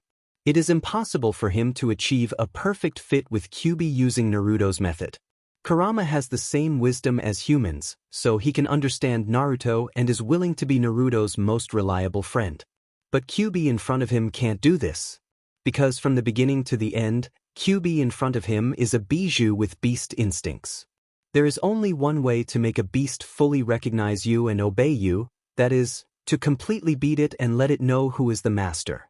So Rog doesn't intend to reason with Kyuubi, nor does he intend to have a friendly conversation with him. He wants to use his fist to let Kyuubi know who is the real boss. After saying that, he put down Kyuubi's paw and silently waited for Kyuubi's response. Although Kyuubi can't speak, he is sure that Kyuubi definitely knows what he is saying. Even a pet dog can roughly understand the master's meaning. As a bijou, Kyuubi can't understand his meaning. 5 seconds, 10 seconds, 20 seconds, Rog didn't urge Kyuubi, but quietly stood in front of Kyuubi. He gave Kyuubi 1 minute. If Kyuubi doesn't respond or refuse him within a minute, then he will let Kyuubi completely lose the opportunity to perceive the outside world. Kyuubi does have a lot of chakra, but for him who has eaten the chakra fruit, chakra is no longer a problem. Except for the Kyuubi mode and the complete bijou mode, Kyuubi's value to him has dropped to a dispensable state. 50 seconds, 55 seconds, just when Rog was about to turn around and leave the cave, and then completely seal Kyuubi in the cave, Kyuubi finally gave a response. Kyuubi put away his paw, clenched his right hand into a fist, and then put his huge fist in front of Rog. Fist bump? Although his Kyuubi is not Kurama, he still retains the habit of fist bumping. Looking at Kyuubi with satisfaction, Rog also raised his right hand and bumped fists with Kyuubi. When these two completely unequal fists collided with each other, a strange feeling suddenly appeared in Rog's body. Without opening the system page, he knew that this strange feeling was the feeling of perfect resonance. Kyuubi finally completely recognized him. From today onwards, you'll be called 9 Circles. Rog, who is bad at naming, gave Kyuubi a new name that he thought was okay. However, as soon as he said the name, Kyuubi put his fist away. Dissatisfaction was written all over his face. You don't like 9 circles, what about 90,000? Kyuubi continued to shake his head. 90,000 is not enough, what about 9 ropes? Kyuubi still shook his head. Last time, 9 luminaries. If you still don't like this name, then you can only be called 9 circles. Although Kyuubi did not understand what 9 luminaries meant, he knew that the name 9 luminaries was already much better than 9 circles and 90,000. After seeing Kyuubi, no, now it should be 9 luminaries nodding satisfactorily, Rog continued, I won't put the seal back, you can move freely in this relatively spacious space. If there is a chance in the future, I will find a way to let you go outside and experience the real world. 9 luminaries gave him face, so Rog would certainly consider 9 luminaries' behalf. Of course, it was impossible to let 9 luminaries completely leave the seal, but he could use the reality gem to create a temporary shell for 9 luminaries and let it experience the real world for a period of time in the outside world, just like what he did on Titan Star. After dealing with 9 luminaries, his consciousness returned to his body and he continued to check his condition. More than half an hour later, he finished checking his body. Excluding the strengthening of his body, there was nothing wrong with his body and he was very healthy. There were no hidden injuries, there was nothing wrong with him, his meridian system was intact, and the amount of chakra was also very satisfactory. Before eating the chakra fruit, his own chakra amount was 1. 4 pillars. Now, his chakra amount has reached an astonishing 3. 5 pillars, and this is not counting the bijou chakra. If the bijou chakra is added, his chakra amount has reached an astonishing 4. 4 pillars. In addition, he didn't know if it was his illusion, but he always felt that the golden chakra consumed less energy when using ninjutsu, and the response was faster. The consumption was less, which was a good thing. However, the fact that it had a faster response seemed to be of little use. He could use ninjutsu without any seals, and it was faster on the basis of instant cast, but the result was still instant cast.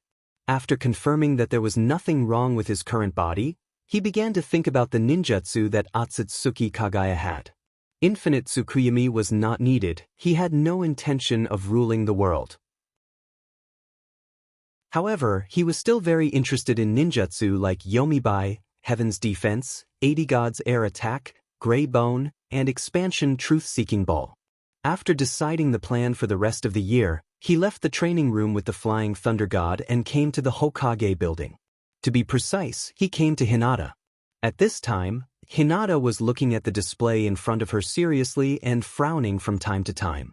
Next to Hinata was Rosie, who had been an assistant for some time.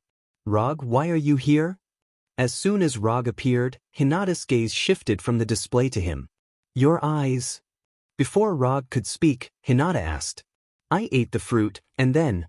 As one of the only two ninjas in Konoha, Hinata was the only one who knew the role of the chakra fruit. "So that's how it is. Then if I'm not wrong, you're going to ask me to develop ninjutsu again?" "Yes, there are a few ninjutsu that I need your help with." Rog's combat power is far beyond Hinata's, but in terms of ninjutsu development ability, even 10 of him together are not Hinata's opponent. Although he can also choose to go to the system to exchange for ninjutsu, he doesn't need to look to know how expensive the ninjutsu he wants will be. Now, he has no interest in performing tasks to accumulate ninjutsu. "Rosie, you go out." Hinata didn't directly answer Rog, but asked Rosie to leave the office. When Rosie left the office and closed the door, Hinata continued, "Tell me, what kind of ninjutsu are you going to develop this time?" Chapter 650. After sorting out the language, Rog told Hinata about the Sharingan ninjutsu he wanted to learn. Of course, he mainly introduced the effects, characteristics, and some of his own understanding of these ninjutsu. As for the specific development, he can't do much. At most, he can cooperate with Hinata to do some tests on the Sharingan. "The ninjutsu you want to develop are not simple, I may not be able to develop them." After listening to Rog's description, Hinata frowned and answered. If possible, she certainly hopes that she can meet all the requirements made by Rog. But some things can't be done just because she wants to. Although Hinata has the Byakugan, she only has the Byakugan. Not to mention the Sharingan, she doesn't even know much about the ordinary Rinnegan. It doesn't matter, just do your best. Looking at Hinata's dignified expression, Rog felt that he was a bit too irresponsible as the fourth Hokage. Not to mention Tobirama, who is a master of ninjutsu research and development. Even compared to the other Hokage, his ninjutsu research and development ability is far inferior. Even the seventh Hokage, Naruto, who is known as a wall hanger, has at least developed a dozen or 20 different ninjutsu. "Okay, then wait for me, I will transfer the work at hand to number 2. After saying that, Hinata delegated all the work that she is currently dealing with and may need to deal with in the future to number 2, who never asks for overtime pay. After completing the handover of work, she stretched out her right hand towards Rog. Rog didn't hesitate and smiled and took Hinata's hand. Then the two disappeared from the office together. Although Hinata's ability to develop and learn ninjutsu is amazing, for some reason she can't learn the Flying Thor ninjutsu.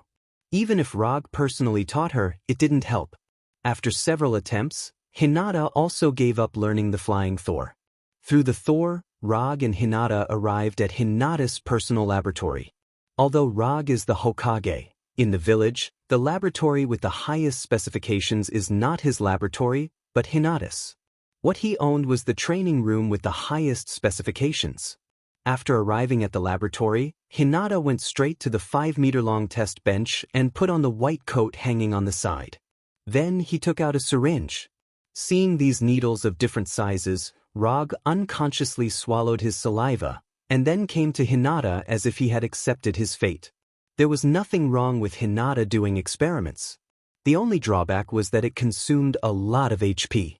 It was the kind of consumption of blood in the truest sense. When Hinata collected enough blood samples, she checked Rog from top to bottom, from inside to outside. After that, she drove Rog out of the laboratory. The rest is Hinata's battlefield. In this regard, there wasn't much Logue could do to help. To be precise, he could only provide experimental samples and test targets. After coming out of Hinata's exclusive laboratory, Rog didn't plan to return to Earth or go anywhere else. He returned to his Hokage's residence alone and put on the Kree Empire's console game helmet. Professional things should be left to the professionals. This is the principle he has always believed in. Although it seems that he is lazy, for Hinata, as long as he doesn't cause trouble, he is the best help. Hinata was studying Rog's Sharingan ninjutsu according to his current physical condition, while Rog was playing virtual games to pass the time. Time passed day by day. Soon, a week had passed. As Hinata predicted, it was extremely difficult to develop Sharingan ninjutsu such as Ryuban, Heaven's Defense, and 80 God's Air Attack. A week has passed, and Hinata still hasn't figured out the principles of these jutsu, let alone successfully developing them. Although she encountered a bottleneck in the development of these ninjutsu, through the study of Sharingan, Hinata accidentally got the idea of further developing the Byakugan. For example, using the Byakugan to release genjutsu, or releasing pressure from a distance, etc. When Hinata told Rog about her findings, Rog couldn't help but take a deep breath. As far as he knows, only Otsutsuki Kagaya can release genjutsu and pressure with the Byakugan. He didn't disclose this to Hinata. But he didn't expect that when Hinata was developing Sharingan ninjutsu, she would accidentally discover this. Hinata wouldn't show signs of developing into Otsutsuki Kagaya, right? However, if Hinata is really developing into Otsutsuki Kagaya, it seems to be a good thing. Looking at Hinata's face full of collagen and still as pure as a minor, Rog's mind was filled with some unhealthy images. After expelling these messy thoughts from his mind, he first confirmed Hinata's discovery of the further development of the Byakugan, and then let Hinata return her attention to the study of Sharingan. The further development of the Byakugan can be solved later. But the ninjutsu of Sharingan, he will need to use them in half a year. When Hinata returned her energy to the development of Sharingan and those ninjutsu, Rog also ended his decadent life that he maintained for a week and left Tatooine on his silver surfboard. Of course, before leaving Tatooine he said hello to Hinata, lest she need to find him but don't know where to find him. Through the portal, he returned to Earth. However, he didn't return to Konoha's headquarters in Washington, nor did he return to New York where he first wandered. Instead, he came to the Werewolf Kingdom, the summit of the peaks. Counting the days, Fenrir has been back as the guardian of the werewolves for some time. He wanted to see how Fenrir has been doing recently, and by the way, see how Bulin and the other werewolves have built the kingdom. Compared with the last time he came, the Summit of the Peaks has changed a lot. In the previous Summit of the Peaks, there were only Bulin and other werewolves, as well as the Wakanda people who have been reduced to slaves. But now, the Summit of the Peaks has opened foreign trade. What he didn't expect was that Bulin and others also formed a private security company and began to accept some security tasks. Strictly speaking, Bulin and others still belong to Konoha's establishment and are members of Konoha's armed forces. But since Rog handed over Wakanda to the werewolves, Bulin and others rarely appear in Konoha. Not only Konoha's headquarters, but even Konoha's hidden village on Tatooine doesn't have many werewolves now. Only those werewolves who have been transformed by extremists and belong to the Molten Wolf Pack continue to stay in Konoha's hidden village. He has no opinion on the establishment of a private security company by Bulin and others. Although the werewolves have their own kingdom, it is almost impossible to expect them to develop their kingdom little by little like ordinary people. So if they want to develop the Summit of the Peaks, these werewolves will sooner or later embark on the path of mercenaries. Establishing a private security company is also one of the ways these werewolves can best exert their own advantages. Other countries can increase foreign trade income by selling arms, and werewolves can certainly sell their own forces to obtain foreign trade income. Strictly speaking, there is no essential difference between the two. After arriving at the Summit of the Peaks, Rog didn't go to see Bulin and others, and he didn't even enter the werewolf cities to take a look. Instead, he stepped on the silver surfboard and flew directly towards Fenrir's location. He didn't know if it was his illusion, but after he became a divine father, no, to be precise, after eating the chakra fruit, he felt that he was becoming less and less interested in other things. Even the console games that he used to like very much in the past can't bring him any excitement now. If it's described in a more artistic way, he feels that he seems to be less and less human now. He doesn't know if this is the change brought about by the improvement of his life essence after becoming a divine father, or the change brought about by eating the chakra fruit. But he instinctively felt that this change was not what he wanted. He didn't know how long this weakening of humanity situation would last, and he wasn't sure what this change would eventually become. But there was one thing he was sure of, and that was that he did not want to become a god who was uninterested in anything and everything. So, he returned to Earth and planned to find someone to talk about this issue specifically. Among the people he knew, there were not many people who could give him advice in this regard. To be precise, there was only one wolf and one person. The wolf must be Fenrir. Fenrir was promoted from a magical beast to a demigod creature, and in this regard he should have a similar experience. As for that person, of course, it was his magic teacher, Ancient One. Ancient One was a divine father, and he walked step by step from an ordinary human to a divine father. What Rog was experiencing now, Ancient One had experienced it before. However, instead of going directly to Ancient One, he planned to see Fenrir first. After all, there were some things that he could talk to Fenrir about, but he couldn't talk to Ancient One. On an unknown mountain peak, Rog saw Fenrir lying on the top of the mountain with a bored expression on his face. "Why are you here?" Fenrir raised his head and asked first. "Nothing, I just came to see you." After that, Rog jumped off the surfboard and went directly to Fenrir's side and sat down leaning on Fenrir. "Your smell has changed, it doesn't smell as good as before." As soon as Rog sat down, Fenrir continued. "I have experienced some things recently, and my body has changed a little." Rog explained briefly. What Fenrir said about the smell changing was not that there was any smell on his body, but that his current aura was very different from before. Others may not be able to perceive it, but Fenrir, as a demigod, can easily discover this. Even if Rog has concealed his own aura, it still can't be hidden from Fenrir. Do you feel that your humanity is getting less and less?" Fenrir glanced at Rog beside him and asked silently. "You can see that too? It seems that after becoming a demigod, your harvest is not small."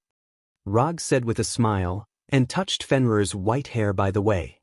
"Because I am the same now, I feel that my wolf nature is getting weaker and weaker." Fenrir leaned his head close to Rog and said with a lonely face, "In the beginning, I was Hela's war pet. I did whatever she asked me to do, and accompanied her to conquer the 9 lands. Later, Hela was imprisoned by Odin, and I was locked in the dungeon where I could not see the sun. After resurrecting, I became your war pet and fought with you. Of course, most of the time you did not need my help. You could defeat all the enemies by yourself. After following you, I met Blackie and the others, and I had a good time in Konoha, but there were no fights, and it was a little boring. Later, you fed me the shard of divinity and took me to Warnerheim to see Hela, and let her solve the small problems in my body.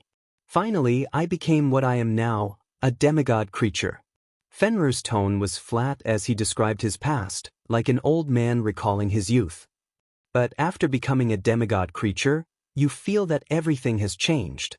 You seem to have lost interest in everything, and you even like to recall the past life more and more, right?" Rog said while stroking Fenrir. "Yes, Hela told me that this is because I already have divinity. But I still feel that the days before when I was heartless and only needed to fight and live according to the master's orders were more pleasant." Speaking of this, Fenrir's tone became more lonely. "Get up, let's fight. Before, I only used the wooden dragon and the wooden man to beat you. Now I want to train you personally." Rog stood up directly and said to Fenrir with a serious face. "But otherwise, do you need to pick a special day? This is what you said. Even if you are my master, I will not hold back. I don't need you to hold back. If you can beat me, it's your ability." After that, Rog's body shone with a golden light, and he hooked his finger toward Fenrir. He originally intended to learn some experience from Fenrir, but he did not expect Fenrir to be more confused than himself.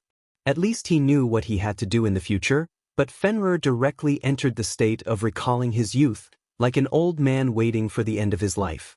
In order to let Fenrir, a new demigod, find some goals in his wolf life, he planned to train Fenrir personally. At the same time, he wanted to test how strong he was as a heavenly father. When Rog's body shone with a golden light, Fenrir also stood up and looked at him condescendingly. Then, a claw was sent toward him. Heavenly Father Rog versus demigod Fenrir. It officially began.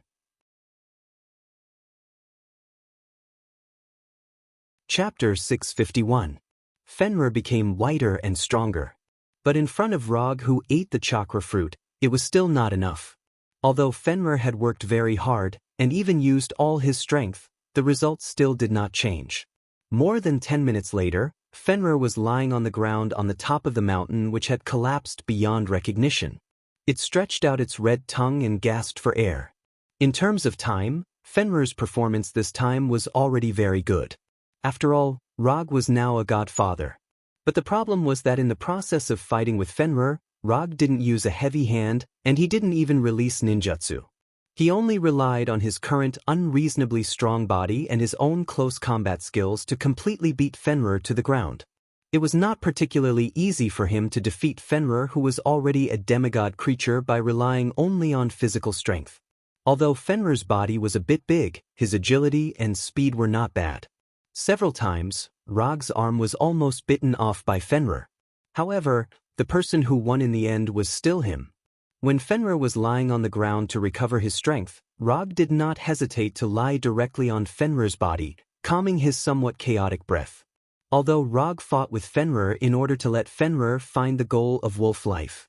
But he had to say that after venting on Fenrir, he also regained some of his previous feelings. He regained the pleasure of enjoying the battle and defeating the enemy. "Are you hungry?" After lying on Fenrir for more than 10 minutes, Rog suddenly said, "I'm not hungry." Although the battle just now was fierce, for Fenrir, who was already a demigod, he didn't need to eat to replenish his strength. "I'm not hungry, but I just want to eat something now. Do you want to join me?" After hearing Rog's words, Fenrir looked at him with a look of caring for a retard. After more than 10 seconds of silence, Fenrir slowly opened his mouth and said, "Do you think my body type is suitable to go out and eat with you?" "What's wrong with that? You're the guardian of the werewolves. If you want to eat, who would dare to stop you? Speaking of which, I don't think we've ever had a meal together." Rog recalled his previous interactions with Fenrir, but he couldn't find any memories of them having a meal together. "Strictly speaking, there has been one. When you asked me to pretend to be your ancestor, we had barbecue together at Konoha's headquarters." Fenrir recalled and said, "That time doesn't count. That barbecue wasn't very serious. Let's go, let's taste the werewolf's cooking." After that, Rog rode on Fenrir's back and patted his head. Fenrir sighed helplessly, stood up, and carried Rog to the nearest werewolf city. Tens of minutes later, a city with a werewolf aesthetic appeared in front of them. Although they were all built with reinforced concrete, the style of the city was completely different from that of other countries. Wild. This city had a wild nature that other cities didn't have. The arrival of Rog and Fenrir quickly attracted the attention of the werewolves in the city. After explaining the purpose of their visit to the werewolves in front of them, they soon had an exclusive box, as well as a bunch of chefs and waiters. Although werewolves were not ordinary humans, their cooking methods were similar to humans. If there was a difference, it was that the werewolf's diet was mainly meat. In other words, it was all meat. For this meal, Rog and Fenrir ate for a long time. 2 hours later, they left the city under the gaze of the werewolves. "Well, that's it for today. I'll come to you next time when I have time." After summoning the silver surfboard in front of him, Rog opened the portal to Kamartaj and disappeared with the surfboard in front of Fenrir. After Rog walked into the portal, Fenrir wanted to say something, but in the end, he didn't say anything. Kamartaj was still the same, there was no change. A sorcerer practicing spells, a sorcerer reading a book, a sorcerer basking in the sun. After taking a look at these sorcerers, Rog walked towards the hall that had not changed for thousands of years. As before, Ancient One was still sitting in the fixed position, brewing the fixed honey tea, and shaking the folding fan that never left his side. "Teacher!" After saying hello to Ancient One, Rog let the silver surfboard float aside and sat opposite Ancient One. Ancient One first glanced at the floating silver surfboard, and then set his eyes on Rog. "It seems that you have also taken that step." Ancient One said it very euphemistically, but Rog knew that she was talking about him becoming a divine father. Yes, this is something that was decided early on. While talking, Rog picked up the teapot on the table and poured a cup for Ancient One, and then poured a cup for himself. "Looking at you, you should have encountered that problem too. Tell me about it." It's easier to talk to smart people, and you don't need to start a topic at all. After taking a sip of the honey tea that had not changed at all, Rog told Ancient One about the change in his mentality after becoming a divine father. After listening to Rog's story, Ancient One did not answer his question directly, but looked at him very seriously. Just when Rog was a little scared by Ancient One finally spoke. "You can only find the answer to this question by yourself. If you can't find it, you can go to the multiverse and have a look." Rog didn't expect that the suggestion given by Ancient One would actually be this. Go to the multiverse and have a look? This may be difficult for others. But for Rog, especially for him who has studied magic in Kamardaj, it's not very difficult. And what Ancient One said about going to the multiverse and having a look was definitely not to let him go to other universes, but to let his soul feel the multiverse. Simply put, it's Strange's out-of-body experience of the multiverse. Will this be useful? It's not that Rog doesn't believe in Ancient One, it's just that he doesn't think this experience will help his mentality. Yes. Ancient One answered with a serious face. Okay, then I'll give it a try. Although he instinctively felt that this method would not work, but since Ancient One said so, there is no loss in trying it. After taking a few deep breaths, Rog cast an out-of-body magic and let his soul leave his body. Just when he was about to actively sense the multiverse, Ancient One suddenly stood up and came to him with a folding fan. Before he could understand what Ancient One was going to do, Ancient One's palm patted directly on the chest of his soul. Actively sensing the existence of the multiverse and passively sensing the multiverse are two completely different things. Simply put, it's the difference between having the initiative and not having the initiative. If Rog actively senses the multiverse, he can decide when to end and let his soul return to his body. But if it's passive sensing, then it depends on when Ancient One will let him come back. When he saw Ancient One's right palm coming towards him, he instinctively wanted to end the out-of-body experience. However, in front of Ancient One, whose magic level is several levels higher than him, he has no room for resistance. In just a moment, he felt his soul floating into outer space. Then, as if passing through a black hole, he entered the bizarre multiverse. Although he knew that Ancient One would not have the idea of hurting him, this experience of being forcibly sent to the multiverse still made him feel a little uncomfortable. However, his displeasure quickly disappeared, because the indescribable feeling of his soul experiencing the multiverse quickly occupied all his thoughts. When his soul entered the multiverse, he lost his perception of time and space. He was like a fallen leaf that had fallen into the river, allowing the river to take him to an unknown territory. Rog doesn't know how long he has been wandering in the multiverse, nor does he remember how many strange worlds he has experienced. The only thing he can be sure of is that he is becoming calmer and more adapted to this indescribable strange feeling. When his soul was finally pulled back to his own body, he found that he was not in the hole, but in the room where he had lived. At this time, he was lying on the wooden bed that was many times older than him. Beside the bed was Strange, who was wearing a hovering cloak. "How long have I been gone?" Judging from the room he is currently in, his soul should have been wandering outside for a long time. But for how long, he can't be sure. 10 years. Strange glanced at Rog and said calmly, 10 years.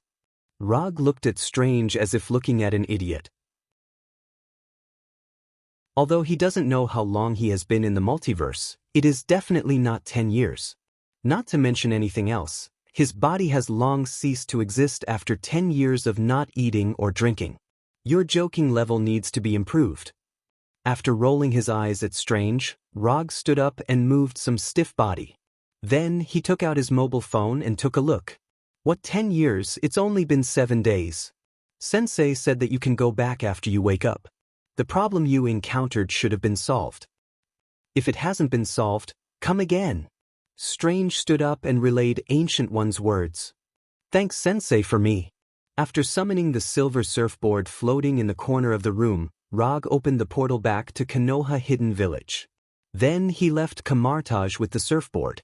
It has to be said that the way Ancient One helped him solve the weakening of humanity is a bit too simple and crude. Don't you feel that humanity has weakened? No problem, just go to the multiverse and experience your own insignificance. At that time, not to mention humanity, even the bestial nature can be completely stimulated. Although Ancient One's method is very crude, the effect is also very good. After seeing those strange multiverse, Rog doesn't have any thoughts now. He just wants to be a good person, a person who can eat, sleep, and do what he likes. After returning to Konoha Hidden Village with the surfboard, Rog came to the top of the Hokage building and looked at the entire Konoha Hidden Village. This is my village, this is my planet, this is my... Thinking of this, Rog switched Sharingan to Byakugan and looked at Hinata, who was working hard in the laboratory. Very good, this kind of life is very good. If it weren't for the agreement with Thanos and the fact that he couldn't find Thanos now, Rog would have directly cancelled the ultimate battle. In fact, there is nothing to fight about. It's not like Thanos didn't lose to him. Winning once is a win, winning twice is also a win. Although that time Thanos lost its last resistance because of the backlash from the Power Gem, it was because of the backlash from the Power Gem. But even if there was no backlash from the Power Gem, the one who lost in the end must be Thanos. As for Thanos wanting to destroy half of the life in the universe, this is also easy to solve. Just give Thanos a few books on the sustainable development of Xianxia family and family planning. There are many ways to solve the problem of too many people resulting in insufficient resources. Why do you have to use the most crude and ineffective one? With the reproduction rate of human beings and other intelligent creatures, eliminating half of the life in the universe at once is not a solution to the problem at all, it's just pushing the time of the problem back. After despising Thanos' approach, Rog and the Flying Thunder God came to Hinata's laboratory. At this time, Hinata was still developing the Sharingan ninjutsu. Her beautiful long black hair was tied into a simple ponytail, and although the white coat on her body covered the curves of her body, it still revealed a charming back.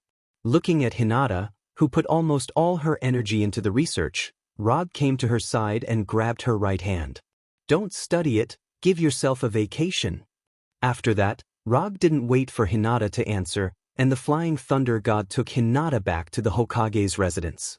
What do you want to eat tonight? Chinese, French, or Italian? While talking, Rog picked up the kitchen apron and skillfully put it on. Chinese food. Okay, Miss Hinata, the Chinese food you want will be delivered to you right away.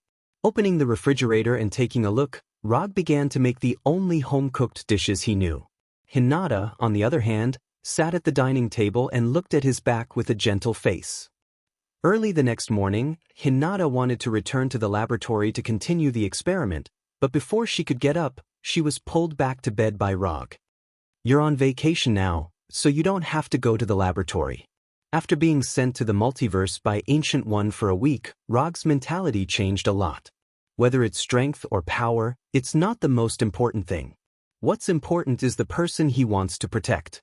As for the rest, he doesn't care. Isn't there a decisive battle between you and Thanos? Hinata leaned on Rog's shoulder and asked softly. Don't worry about him, even if it's me now, I can still beat him down. It doesn't matter if I have those ninjutsu or not. If he really becomes stronger than me, then I'll stand him up and let him fight with Ancient One.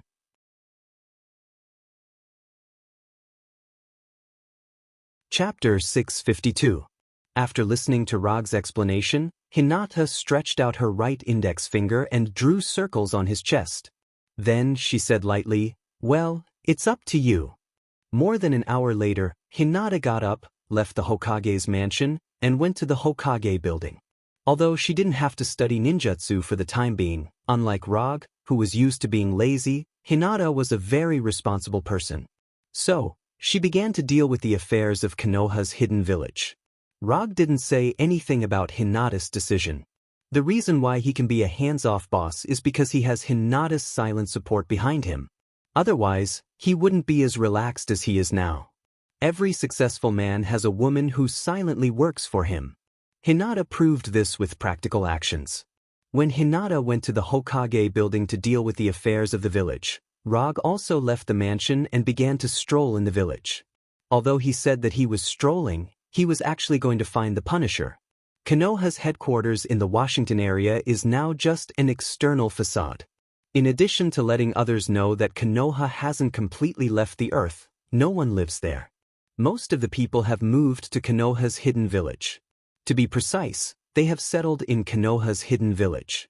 After all, compared with the earth, Konoha's hidden village is far superior to the earth in terms of natural environment and technology. Rog first went to the Punisher's house. The result was no surprise. His first summoned beast and subordinate were now performing official duties outside. Not only was the Punisher not at home, but even the Red Tank and the Abomination were also not at home. Except for him, it seems that everyone is busy building Konoha's hidden village. Even Walter now has a job of his own. Konoha's chief psychological counselor. This is Walter's current position. After walking around the inner city for most of the time, Rog finally found a guy who also has nothing to do. Blackie. His previous weapon, Blackie, is now as idle as him. Strictly speaking, it's not particularly idle. He doesn't know whether it's because of his influence or Blackie's own preferences. Now, Blackie likes to taste food and play games. A born fighting race has now become an otaku. If he hadn't seen it with his own eyes, Rog himself wouldn't have believed it. What surprised him even more was that the number of games in Xiaohei's house was even more than his personal collection. Because of interstellar trade, both the Kree Empire and Xander have trade caravans from Konoha. These caravans not only brought back a lot of specialties from the Kree Empire and Xander, but they also brought back a lot of technological products. For example, Xiaohei was currently using the latest gaming helmet from the Kree Empire. Rog looked at Little Black's console model and helplessly discovered that the Kree gaming helmet he was currently using was actually 2 generations behind. Rog, your gaming skills aren't good enough. With your standard, you won't even make it into the top 1,000 in the entire server. In a multiplayer game similar to PUBG, Rog and Xiaohei formed a 2-person team. Then he was crushed. What do you mean my level is not good enough? It's the other side who cheated, okay? He's running even faster than the floating car. That guy is definitely cheating. After taking off the gaming helmet, Rog explained. In esports, being a noob is the original sin. Xiaohei didn't argue with Rog.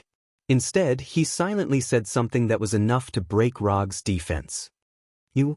Looking at Xiaohei's mouth full of sharp teeth, Rog sighed helplessly. In this day and age, even weapons dared to laugh at their master's noob.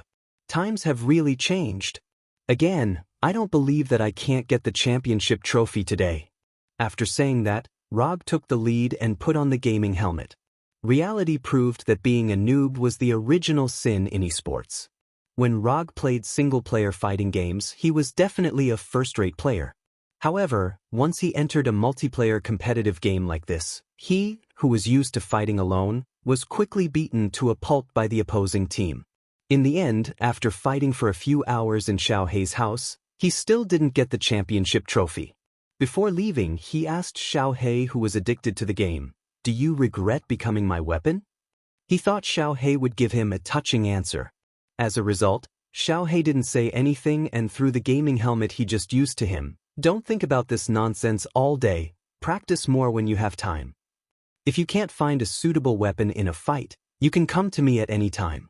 After that, Xiaohei put on the gaming helmet again and started a new game. Looking at Xiaohei lying on the sofa with a helmet on, Rog didn't say anything else and left Xiaohei's house for the next destination. Punisher, Abomination, Red Tank, Dr. Connors, Daisy, Moonstone, Quicksilver, Walter, except for Venom, who still stayed with Eddie on Earth, Rog spent the afternoon visiting each of them. Although they all had their own jobs now, he had a reasonable reason that no one could find a problem with.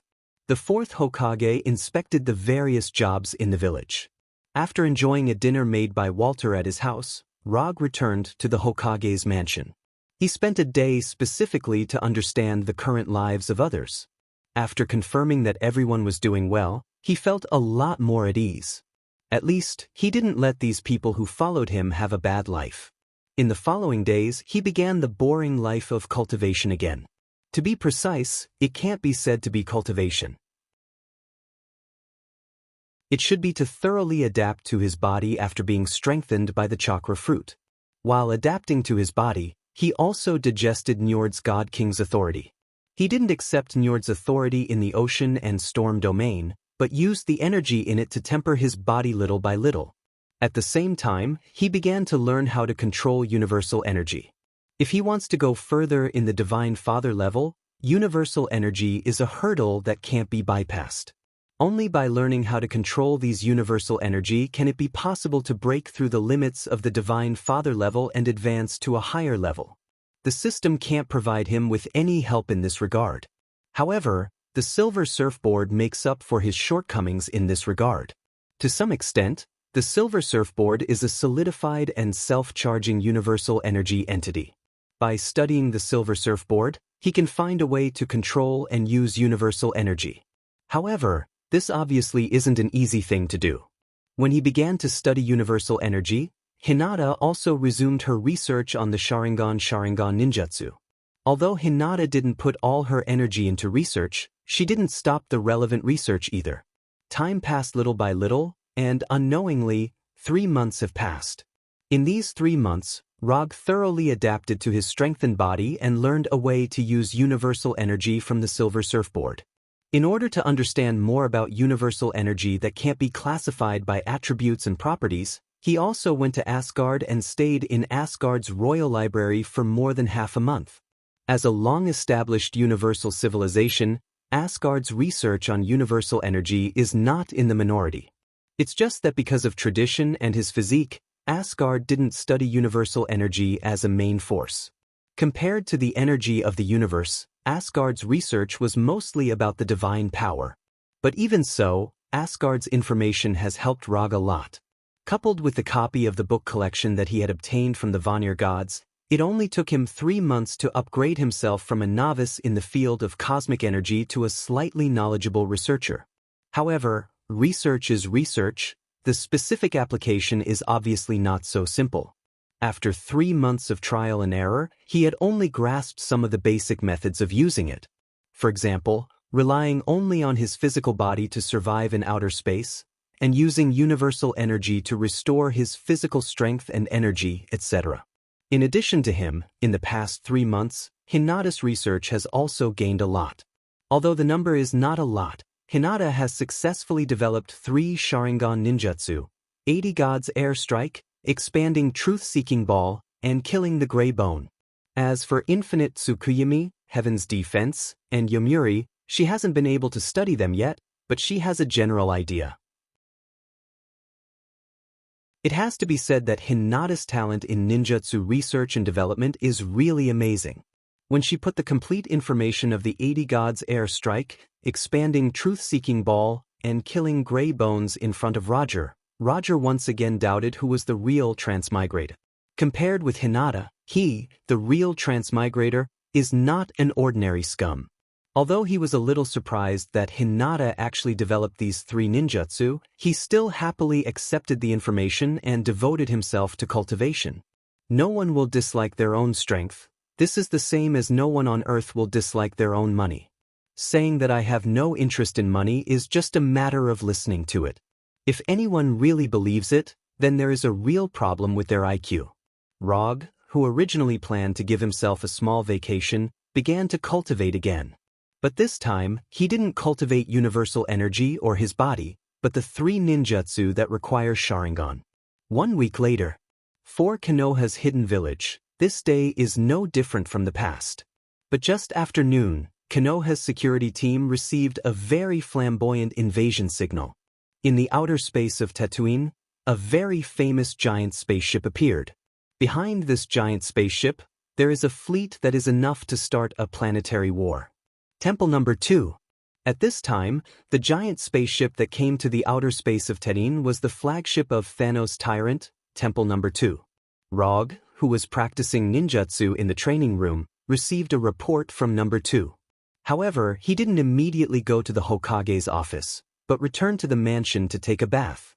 Then, he changed into clean clothes and put on the Haori of the 4th Hokage, and the Flying Thunder God came to the Hokage's office.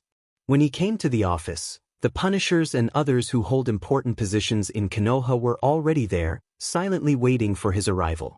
Rog glanced at the Punishers, motioned them to sit down, and then said to No. 2, "Number 2, tell me the current situation."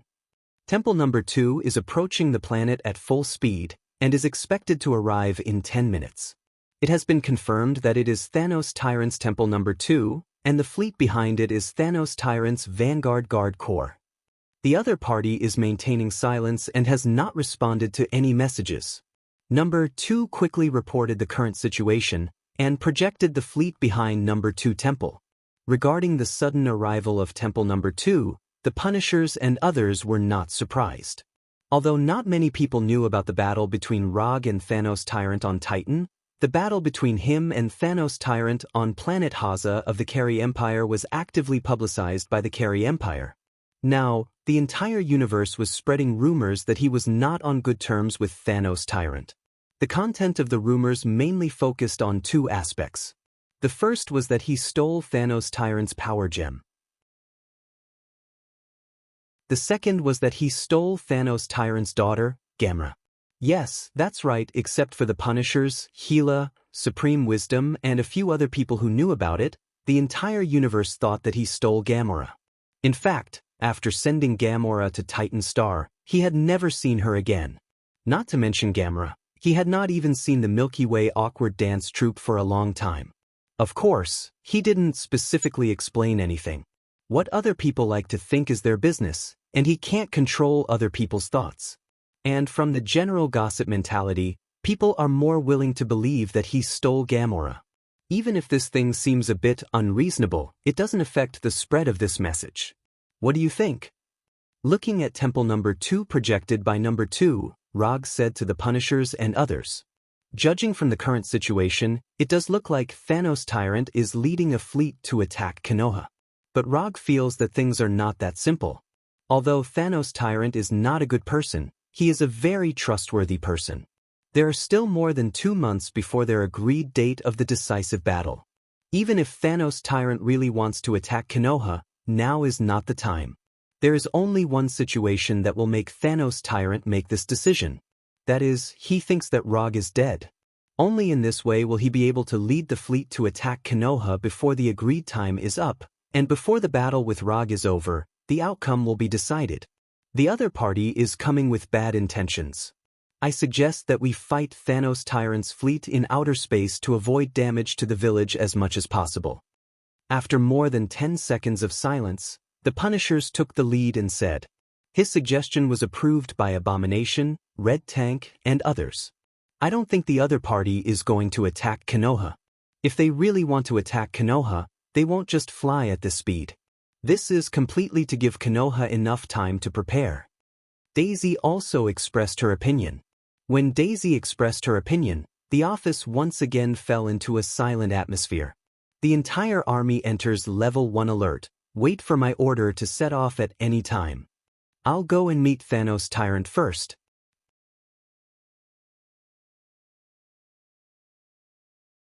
Chapter 653. After that, Rog's body shone with a brilliant aurora-like light. Quantum transmission. The next second, his figure disappeared in front of the Punisher and others and appeared above Konoha's hidden village. Just as he was about to fall under the influence of gravity, the silver surfboard flew out from Konoha's hidden village and quickly came to his feet. Rog now has mastered a lot of flying abilities. Whether it is using ninjutsu or magic, he can fly at will. But the most suitable one for him now is the silver surfboard that originally belonged to the Silver Shadowman. The silver surfboard can take the Silver Shadowman across the universe.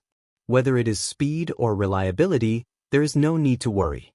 Rog, standing on the silver surfboard, drew an arc in the air and flew toward the Temple 2 in outer space. After entering the atmosphere, a golden chakra emerged from his body. Although he can now use cosmic energy to cross the universe, the visual effects are still necessary. That's right, the golden chakra released by him now is purely to add some visual effects to himself. When he just flew out of Tuin's atmosphere, the explorers on the Temple 2 sensed his existence, and the muzzles on the spacecraft pointed in his direction. But until he reached the second temple, these cannons didn't fire a single cannonball or energy beam. Looking at the hill-like Temple 2 in front of him, Rog did not speak. His current body can directly adapt to the vacuum environment and cosmic radiation, but this does not mean that he can transmit his voice in the airless space. Thanos, I'm coming. In the end, he chose to use magic to solve this problem. He directly transmitted his words to the mind of every creature in the Temple 2 through spiritual magic. Not long after he finished speaking, the Temple 2 opened the entrance passage under the hull. When the Temple 2 took the initiative to open the passage, Rog did not hesitate and flew directly into the passage. A few minutes later, he came to the main control room of the Temple 2 on the silver surfboard. General Deathblade, Nebula, Ebony Throat, Supergiant, Black Dwarf, Thanos Overlord's 5 strongest underlings, the 5 Black Radiant Generals, were all in the main control room. In addition to the Dark 5 generals, he also saw another adopted daughter of Thanos, Gamera's sister, Nebula. Where is Thanos? Although he was alone and in the second temple, he did not show the slightest fear. On the surface, it looked like he was trapped in the enemy camp. But in reality, even if the 5 generals of Black Radiance, Nebula, and the others worked together, they were still no match for him. Master is waiting for you on Titan Star. Ebony Throat, who had the ability to teleport objects and acted as the brains of the 5 generals of Black Radiance, stepped forward and spoke in a neither servile nor overbearing manner. Was it your idea to lead the army to Tatooine, or was it Thanos' idea? Rog asked coldly as he looked at the Ebony Throat in front of him, which did not conform to the aesthetic standards of the people on Earth at all. The army was pressing down on the border, and they were still maintaining a state of silence. No matter who saw it, this was a blatant provocation of force. It's Master's will. Ebony Throat continued. Explain it, or I don't mind having a warm-up battle before going to Titan Star. Only Rog dared to say such words at this time. Even Ronan, the controller, or Nova Supreme, in the second temple, did not dare to be so arrogant in front of the 5 generals of Black Radiance. Master said that if you win, the entire fleet will be yours, and we will also become your subordinates. If you lose, Master wants your Konoha hidden village. Ebony Throat said calmly, not caring about the fact that Thanos took them as a bet. Interesting, this is to add some stakes to the duel. Rog smiled and shook his head, then said to Ebony Throat and the others, I accept this bet. But you can't continue to move forward, otherwise, I will let Konoha's fleet destroy you directly. In addition, I will give you a small suggestion. You can now call me Master in advance. After that, Rog left the main control room without looking back. At the same time, he took out the communicator on his body and issued a new order to Konoha's troops. The content of the order was very simple, that is, if Thanos' fleet continues to move forward, don't hold back and destroy it directly. After doing all this, he opened the portal to Titan Star. As his right hand drew a circle, the portal shining with golden sparks appeared in front of him. On the other side of the portal was the battlefield where he fought with Thanos. To be precise, it was the area where he killed Thanos. After coming out of the portal, he saw the fully armed Thanos. As soon as the portal was formed, Rog knew that Thanos had gotten rid of the state of Edo Tensei. Sure enough, when he came out of the portal, he saw the living Thanos. The huge double-edged sword was inserted in the ground, he was wearing a full set of armor, and the helmet was hanging casually on the sword. Slayer Overlord, who had been completely revived, sat on the broken stone pillar with a golden blade. You came early. After passing through the portal, Rog walked down from the surfboard and asked Thanos. I can only maintain this state for a week, and I can't come at the agreed time. Thanos was still sitting on the stone pillar and answered calmly. You actually found death. Not bad. There are not many people in the universe who can resurrect Thanos perfectly. Among them, the most likely one to help Thanos is Death, one of the 5 gods of creation. This is one of the reasons why Rog asked Thanos to find Death. I found it, but it's a little different from what I imagined. After that, Thanos stood up, took the helmet off the double-edged sword, and solemnly put it on. When he pulled out the double-edged sword inserted in the ground, he said something that Rog didn't expect. She is also very interested in you and made a deal with me. What deal? If I kill you, she will resurrect me completely. Although he said that he wanted to kill himself, Rog didn't feel any killing intent from him. So that's how it is. Then let me see how strong you are after making a deal with Death. As soon as his voice fell, the chakra on Rog's body surged wildly. QB mode. In an instant, his whole body became like a golden light, and the Haori on his body also became a form of energy. Black magatama and spiral patterns also appeared on his chest and shoulders. After reaching a complete agreement with QB, with 9 luminaries, he could already perform the perfect QB mode smoothly. When Rog entered the QB mode, Thanos did not hesitate and directly waved the double-edged sword towards him. Super Jade Rasengan. Facing Thanos, who was like a cannonball, Rog raised his hand and released a Super Jade Rasengan. Because chakra has become a golden chakra, the Super Jade Rasengan he used at this time was like a golden sun that hit Thanos. Boom! The double-edged sword and the Super Jade Rasengan collided fiercely. A terrifying explosion rang out. As soon as the blast of the explosion rose, Rog and Thanos launched the second wave of attacks. For others, the power of this explosion may be life-threatening. But for them, this explosion didn't even have the qualifications to make them shake their bodies. Clang, clang, clang. While launching the second wave of attacks, Rog summoned the Kusanagi sword and competed with Thanos by swordsmanship and close combat. Although the double-edged sword was amazing in size, in the hands of Thanos, the double-edged sword seemed to have no weight, and it was flexible as if it violated the laws of physics. However, Rog, who was waving the Kusanagi sword, was not bad either. If Thanos' fighting style was a wild fighting style, then Rog's fighting style was a perfect combination of skills and speed. Although the fighting styles of the two were different. However, relying on their powerful bodies, they fought a dazzling battle. In the process of fighting, Rog found that Thanos' already terrifying body, after experiencing death and resurrection, had a surprising change. The previous Thanos, more or less, had some shortcomings in speed and flexibility. But now, he was a hexagonal warrior with full attributes. The size of his body did not affect his movements and agility. If he didn't eat the chakra fruit, Rog really didn't have much confidence to compete with Thanos in close combat. In close combat, the most important thing was not the fighting technique, but the quality of one's body. If you don't have enough physical fitness, even if you have good skills, you will be knocked down by a punch. With the strengthening of the chakra fruit and the QB mode, Rog's physical fitness was not worse than Thanos, and it was even stronger. However, Thanos was not an easy person to deal with. Although he didn't expect Rog's physical fitness to be improved to this point, he keenly discovered that Rog had taken a critical step and reached the Heavenly Father level. After being aware of this, Thanos no longer held back. He waved his double-edged sword and shouted, "Boom!" Under Thanos' powerful slash, Rog was forced to take a few steps back. Then, he found that Thanos was different. Heavenly Father level. Thanos actually entered the Heavenly Father level. When they fought just now, he was very sure that Thanos was not a Heavenly Father level.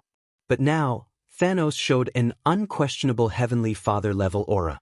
Breakthrough in battle? No, this is impossible. Although in some novels, there is no lack of cases of breakthrough in battle. But this kind of thing, in reality, is basically unlikely to happen. Promotion from one level to another is not as simple as eating and drinking.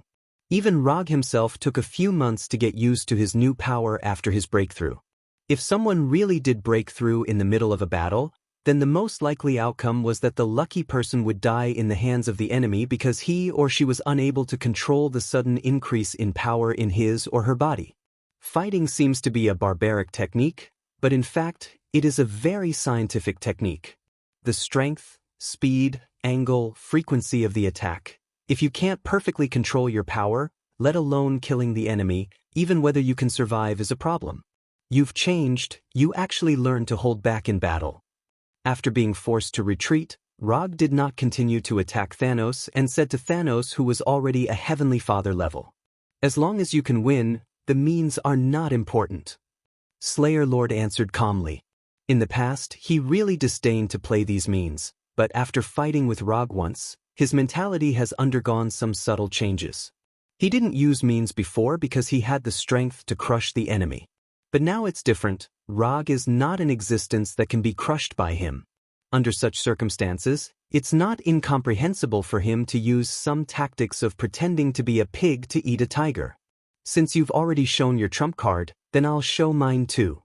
After saying that, Rog inserted the Kusanagi sword in his hand into the ground obliquely and put on a bare-handed fighting posture.